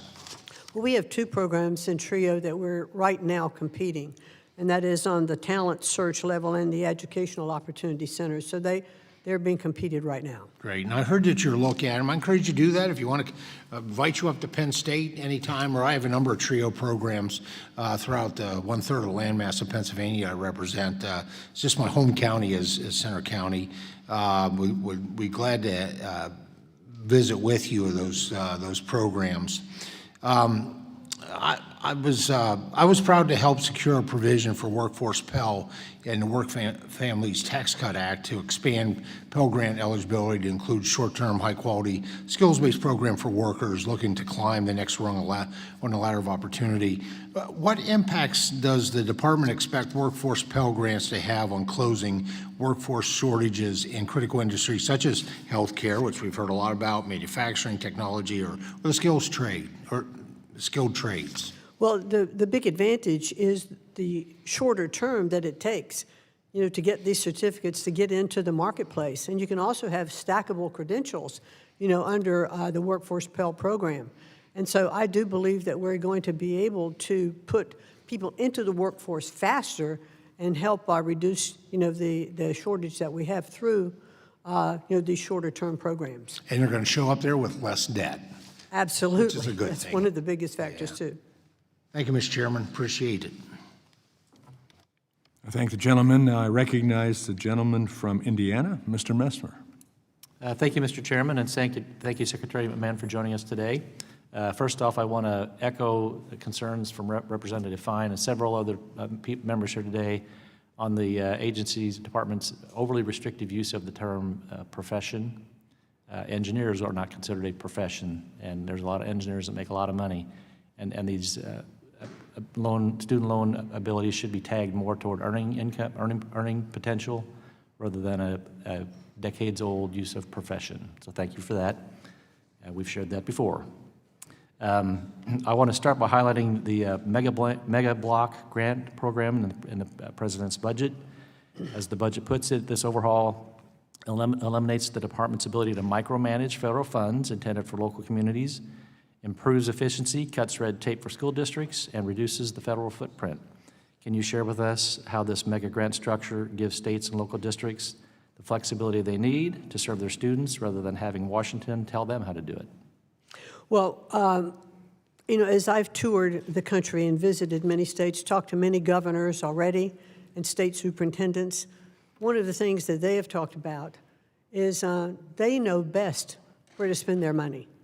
And if they had the opportunity, to have money block granted in, then they wouldn't have to also hire grant writers. They wouldn't have to hire more staff to supervise these grants coming in. They could actually apply more of the money where it needed to be.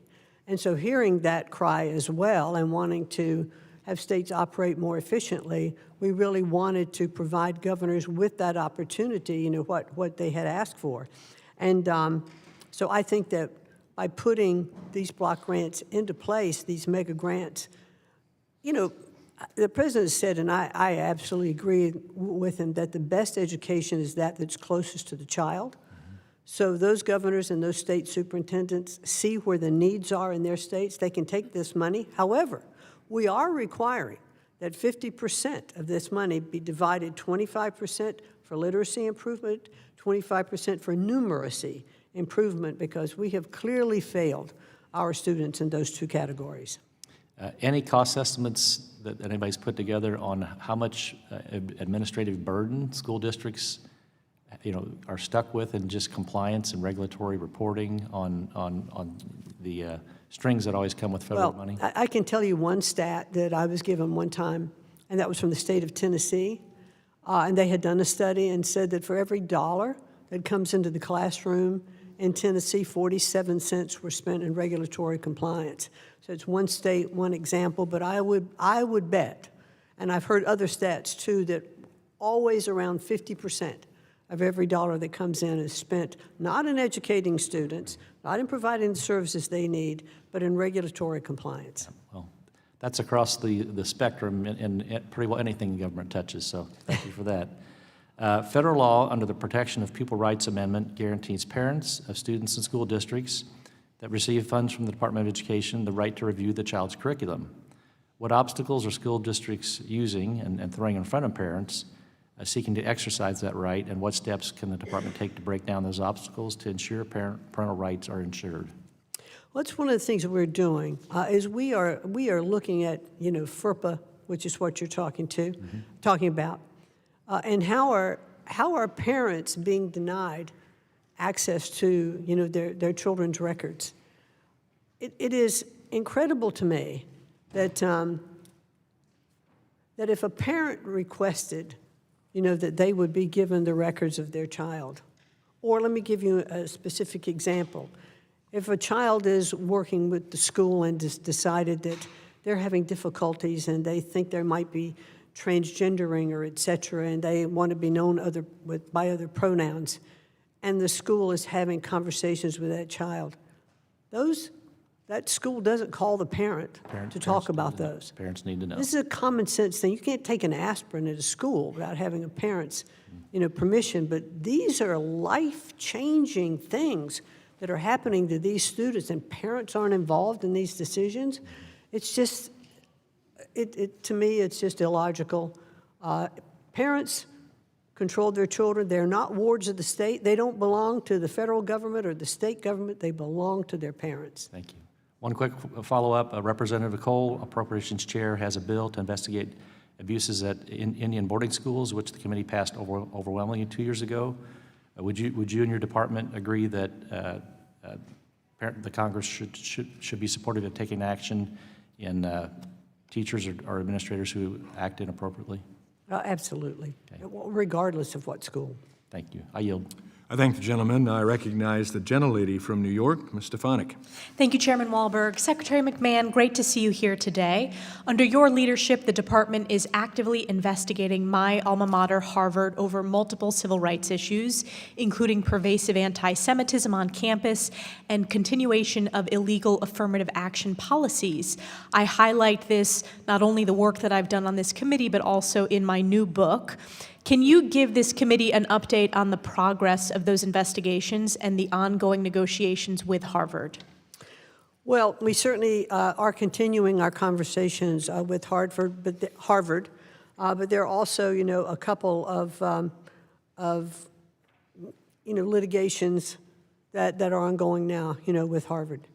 And I'd like to see Harvard take more of the Yale example of really doing the kind of research and doing the surveys and understanding what is going on in their community and taking actions, on their own.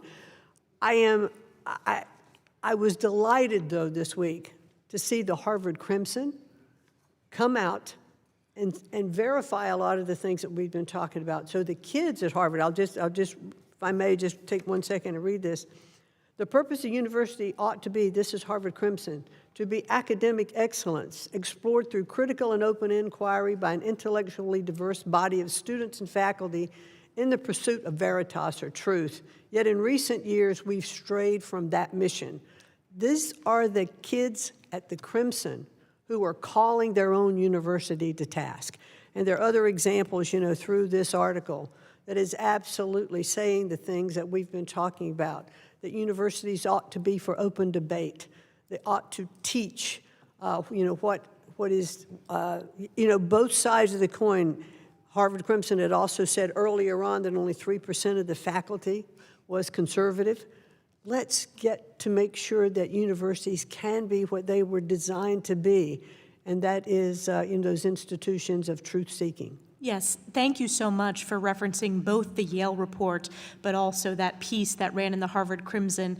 That language and exact verbiage is very similar to the letter that your department has sent to Harvard, encouraging them to focus on academic excellence and the work that we've done on this committee. Just touching back on the Yale report, which you referenced, some of their recommendations are very much related to the work that you've been pursuing in the department, that we've been focused on in the committee, including supporting academic freedom, reorienting towards an educational mission instead of political indoctrination, and making higher education really the goal for the students rather than what we've seen in some of the politicization on these campuses.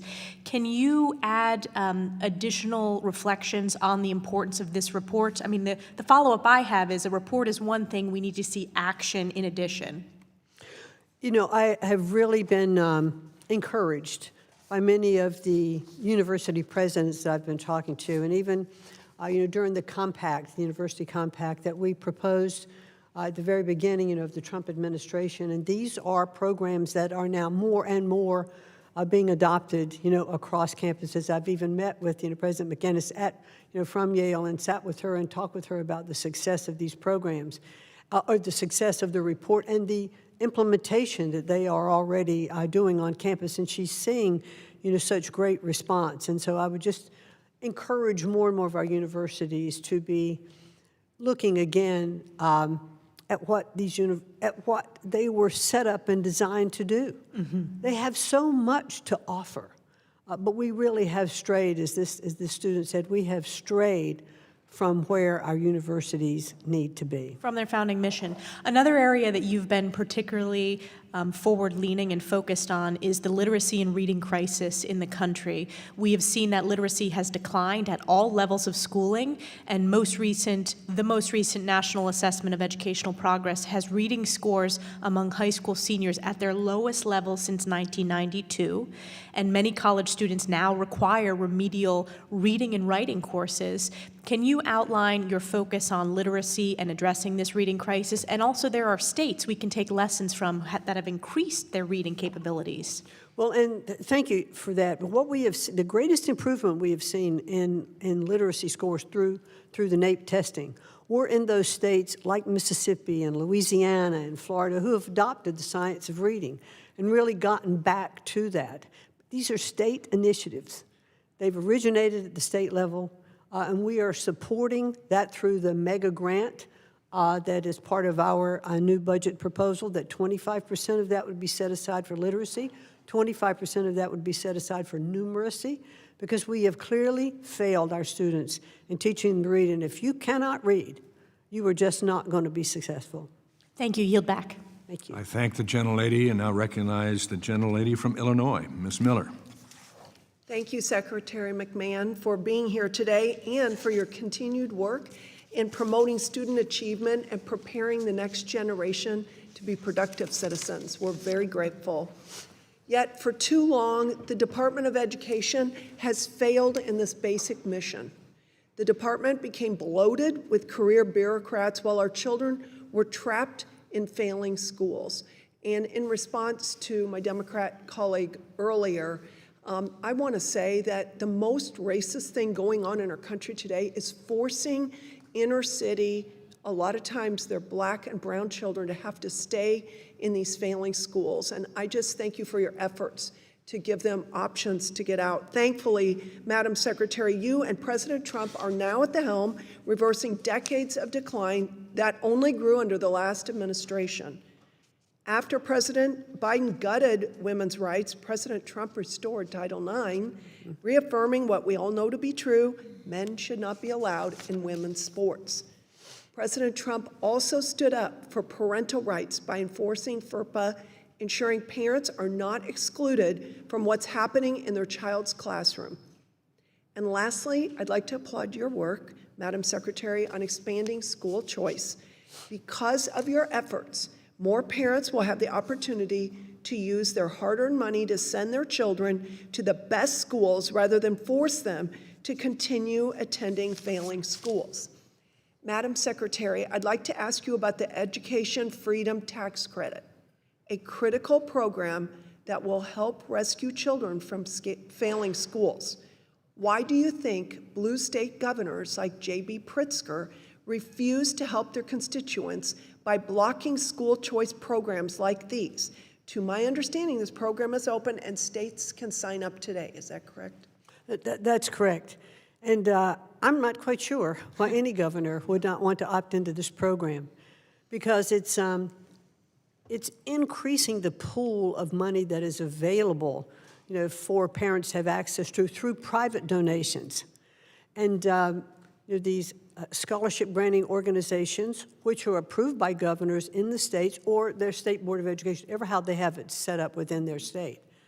But this money is money that is donated from private sources. There's no cap on how much money can be donated. That donor gets a $1,700 tax credit on their federal tax return. We expect the pool of money to be built up through these private donations to exceed $3 to $4 billion. Over time, this is a substantial amount of money that can go into those education programs. You then have a parent that can apply to these scholarship granting organizations to either get a scholarship for their child to be taken out of a failing school, or a child that is not a school that is not serving the needs of that child to move into another school, public or private.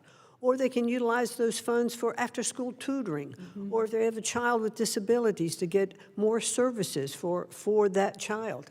So I am not quite sure why a governor would not want to avail him or herself of the opportunity for students in their states to have this program come into their states. I hear a lot of the excuses, well, I'm going to hold off, make sure there are no hidden agendas or whatever.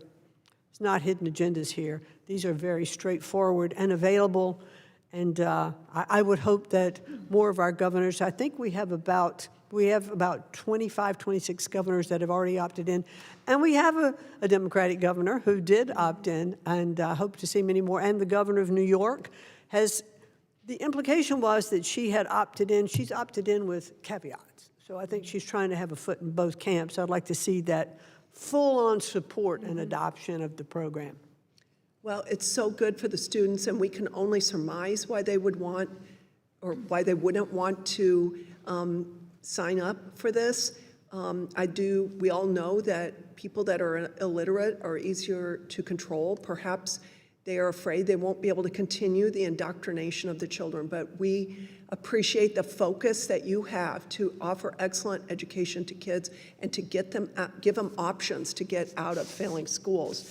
Secretary McMahon, last year you put out guidance clarifying that FERPA prohibits school districts from concealing gender transition information from parents. You've also taken steps to investigate states and school districts that have refused to comply. As you continue this great work, is there anything that you'd like to see Congress do to help with these efforts? Well, I just want to make sure that we are enforcing FERPA, because parents, as I mentioned a few minutes ago, children are not the wards of government. They belong to their parents, and parents should have those rights relative to their children to opt them out of educational programs, to opt them out of ideology programs. That should be up to the parent. Thank The you. gentlelady, her time has expired. I now recognize the gentlelady from Michigan, Ms. McLean. Thank you, Mr. Chairman, and thank you, Secretary McMahon, for being here. And more importantly, thank you for all the work that you've done in the education sector. It is absolutely critical. And if we truly want to change the trajectory of this country and make sure that we leave the next generation better off than the one that we have, it comes with our education system. So I know you do a lot of tireless work and you don't get a lot of thank yous for it, so I'm here to say thank you. Thank you. The one area that I've gotten a lot of feedback on and concern about, and you've been very gracious in talking with me about this, is around the graduate programs and the CAP funding programs. So right now, it's my understanding that we have a graduate nursing program shortage, right? Physician's assistants, nurse anesthetists. And in the Working Families Tax Cuts, one of the things we did was we put caps on, but we had some carve-outs and caveats. And it said included to, but not limited to. And I think this sector of graduate nursing programs was just an unintended consequence, perhaps, that got overlooked. And what I'm here to do is really advocate for these programs because I think they're extremely important. Number one, we have a need for these nurses, right? Everywhere I go in my district or even around the country and I talk to the healthcare systems, my goodness, we have a shortage and we're actually importing, right? People are coming in from outside the country to fill these positions because we don't have enough supply that are graduating here from America. It seems to me that we have a good return on the investment. The employment rate is anywhere from 96 to 98%, depending on what program. Some programs even have 100% employment rate. The repayment rate on these student loans are 96.8%. So it seems like it's a really good return on our investment, yet there's about a $15,000 to $18,000 gap. And I'm wondering if there's any way, or you had any thoughts on, can we explore opening the nurse graduate programs up to expand these caps or lift these caps, because it's a good return on investment and we sure do need them. Well, the rule is closed at the moment, but let me go back and just talk about a couple of the things that I've found as these issues have come up and through all of the work that we went through during the rulemaking. We had 80,000 comments coming about this because we responded to every single one of them. So clearly we were looking at this all across the board. And all of the undergraduate programs, which is really where most of the shortage is, that is what our research shows. That's what I hear anecdotally as well, are nurses in hospitals. Those programs aren't affected. The caps don't apply to them at all. And recent research that I looked at, and this was research that came out of HHS through the one of our research divisions, were showing that actually in the graduate programs, we're pretty much meeting the needs there. Now, in the anesthetist world, there's a shortage there, and that's a more expensive program, for sure.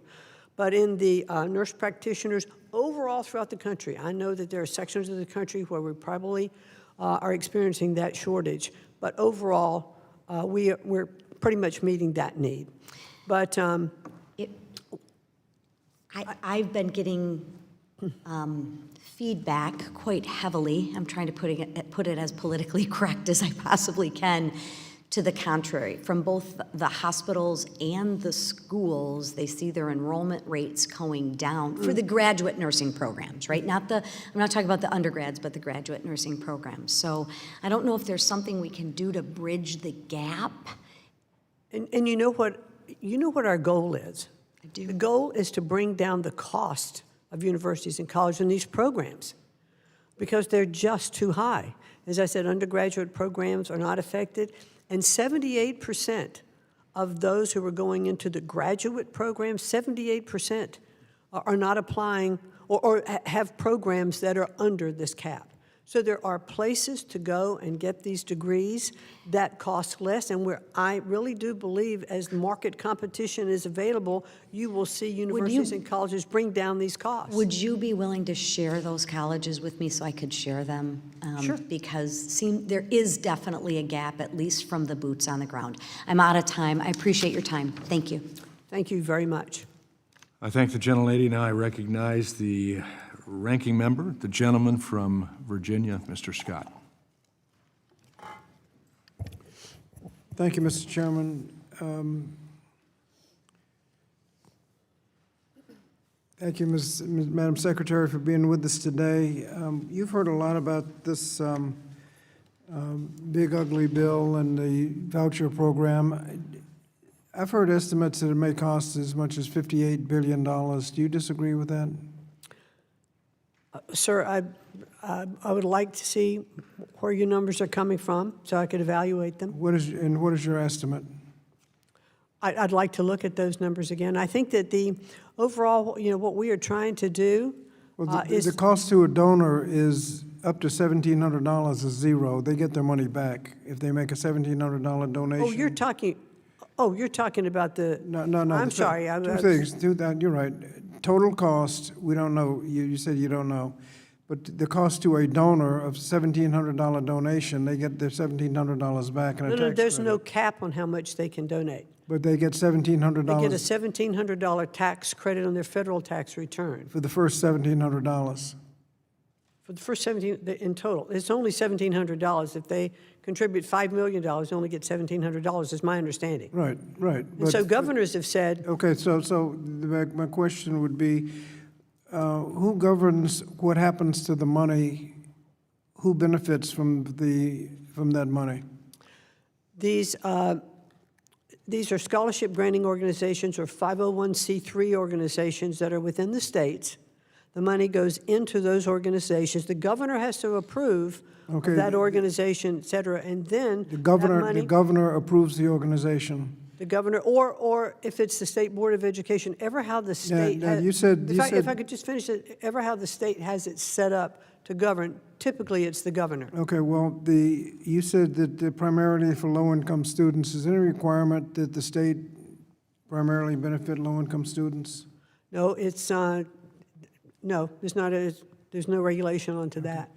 You've heard about the TRIO program. You know that opens opportunities for many students who ordinarily wouldn't have considered college. And then you have the student loan cap, which really denies opportunities for people who low-income students who might want to go to medical school because for some reason, you want to cap this. Isn't it true that the default rate on those with medical degrees and large loans is lower than the other default rates? Yes. Okay. The Institute for Educational Sciences, the 2025 appropriations hasn't been totally spent. Can we get a commitment from you that you're going to spend all of the funds that have been appropriated for the Institute of Educational Sciences? Yes, we're evaluating all those funds. Does the Department of Education have a strategy for dealing with the mental health challenges created by ICE, going to schools and capturing students and parents, the mental health implications on other students who are left behind? Does the Department of Education have a program to respond to that mental health crisis? We have not reduced any of our mental health funding at all. So the mental health funding... Do you specifically have a program to deal with the mental health crisis created by ICE coming in and capturing I'm not sure students? I totally agree with your framing of that, but that is handled by the Department of Homeland Security. I'll take that as a no. On the block grant program, you've said that you want the states to spend the money where they know it needs to be spent.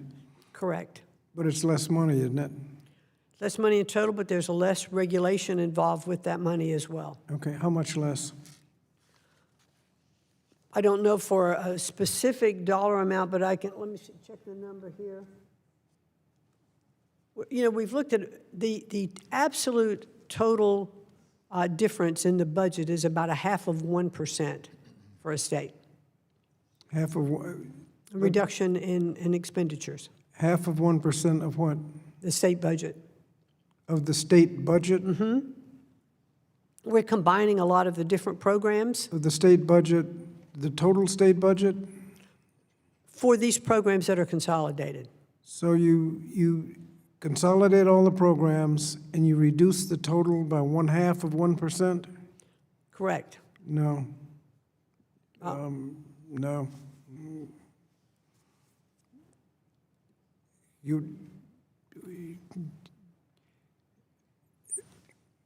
I'd be happy to work Yeah, with you and show need you to- that. Can you check with your staff to see Sure. what she's saying? It's not 1/2%.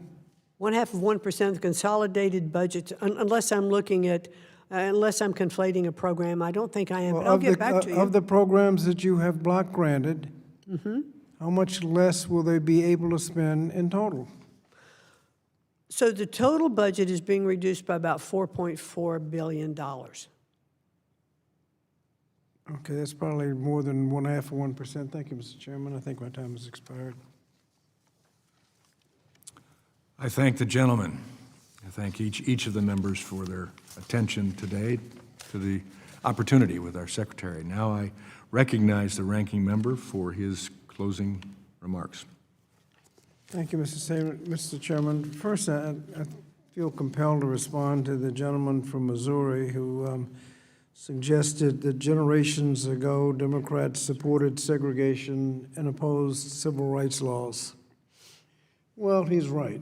Generations ago, they did. But Democrats kicked those people out of our party, and now they're all Republicans. And the gentleman's own state shows what they think of civil rights because they called a special session for the sole purpose of redistricting a member of the Congressional Black Caucus out of his district and then went home. The sole purpose of the entire session. And another state is so intent on discriminating that when the Supreme Court told that state that they could potentially redistrict their state in a discriminatory manner, the state viewed that opportunity as a state of emergency and called a special session to respond to that opportunity. So he's right, that's the way things used to be, but I think if he wants to look at things the way they are, they're a lot different than they used to be. So, Madam Secretary, thank you for being with us today. Today's hearing has made clear that this administration is dismantling the Department of Education without regard to the consequences for students and families. When civil rights investigators are fired, students lose protections. When oversight of student loan services is weakened, millions of borrowers are left vulnerable to misinformation and mistakes. When education and research is halted, we lose critical knowledge about how we support students and educators. And when programs are shifted to agencies without expertise to administer them, students pay the price. This is not about returning education to the states. States already control curriculum, staffing, and just about all other education policy. The federal role is to protect equal access to education, particularly students with disabilities, low-income students, rural students, students facing discrimination, and to centralize and conduct educational research to improve educational outcomes. Congress has never authorized the dismantling of the department. We did not approve with the staffing cuts. We had never approved the interagency agreements or resulting administrative chaos. But behind every one of these decisions are real people, like a borrower trying to navigate repayment, or a parent filing a civil rights complaint, or a student with disabilities fighting for services that they're entitled to by law. The American people deserve accountability, transparency, and a government that fulfills its legal obligations, not experiments carried out at students' expense. So I look forward to the Secretary's answers to questions we didn't have time to get to under the 5-minute format, and I yield back the balance of my time. I thank the gentleman, and I thank the Secretary for being here, and appreciate the fact that we've had an opportunity to Ask all the questions we want within 5 minutes, and in fact, the chairman has been a little bit more liberal in allowing more than 5 minutes for most of the members that were here. But nonetheless, I think some of these questions aren't going to be answered to the satisfaction of some. That's what happens in a system where we have checks and balances that come from party majorities, minorities, but more importantly, what takes place when decisions are made that are approved by the majority and desired. More importantly, those decisions that result from what constituents want and how they vote in elections. And we know that there is a tremendous amount of dissatisfaction on what's happening in our educational setting in this United States of America. The fact that we are challenged with other countries, and we can talk about the size of those countries, et cetera, but nonetheless, America is dropping behind. Our NAEP scores show that. We also see the cost of education. But most recently, for the last 4 years, we saw a significant cost going to taxpayers and just assumed that they would accept to pay off student loan debt for debt that they never took on themselves and never experienced any positive outcome from the debt that was accrued by students who were going to universities. And in many ideas, they were being indoctrinated or intimidated on the campuses that we have. We also know that we don't have the votes to abolish the U.S. Department of Education. I know that as chairman of this committee. I'd like to see it abolished. I don't think it's proved itself to function well. Over $3 trillion expended since 1980 when it was put in place, and we're going backwards. Madam Secretary, I appreciate the fact that you are finding creative ways, I believe totally legal ways, to run your department and to do it in a way that ultimately uses what we have laid out in front of us now, but use in a way with creativity, austerity, with transparency, and with the ability to say we're going to get the job done. And if it means that we add back to the responsibilities of the Department of Labor, Department of Treasury, Department of Health and Human Services, the opportunity for them to assist us in the educational endeavors and meeting those unique needs, so be it. So I think it comes down today to a very clear differentiation between, I believe, two parties, and I'm going to take my friends and colleagues on the Democrat side of the aisle as I will take those on the Republican side, that we want to see quality education. We want to see students learn. We want to see a transparency that's out there, except there is a difference. I think our side of the aisle is willing, Madam Secretary, to say, let's find how to work it. And we're not going to be subjected to simply saying no to change. We want to see change. Because in the end, if change produces a quality education, which I believe you want, that's all I want.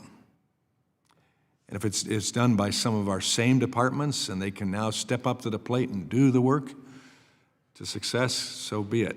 Wonderful. If we have to yank it away from entities that aren't doing the work or are unnecessary, so be it.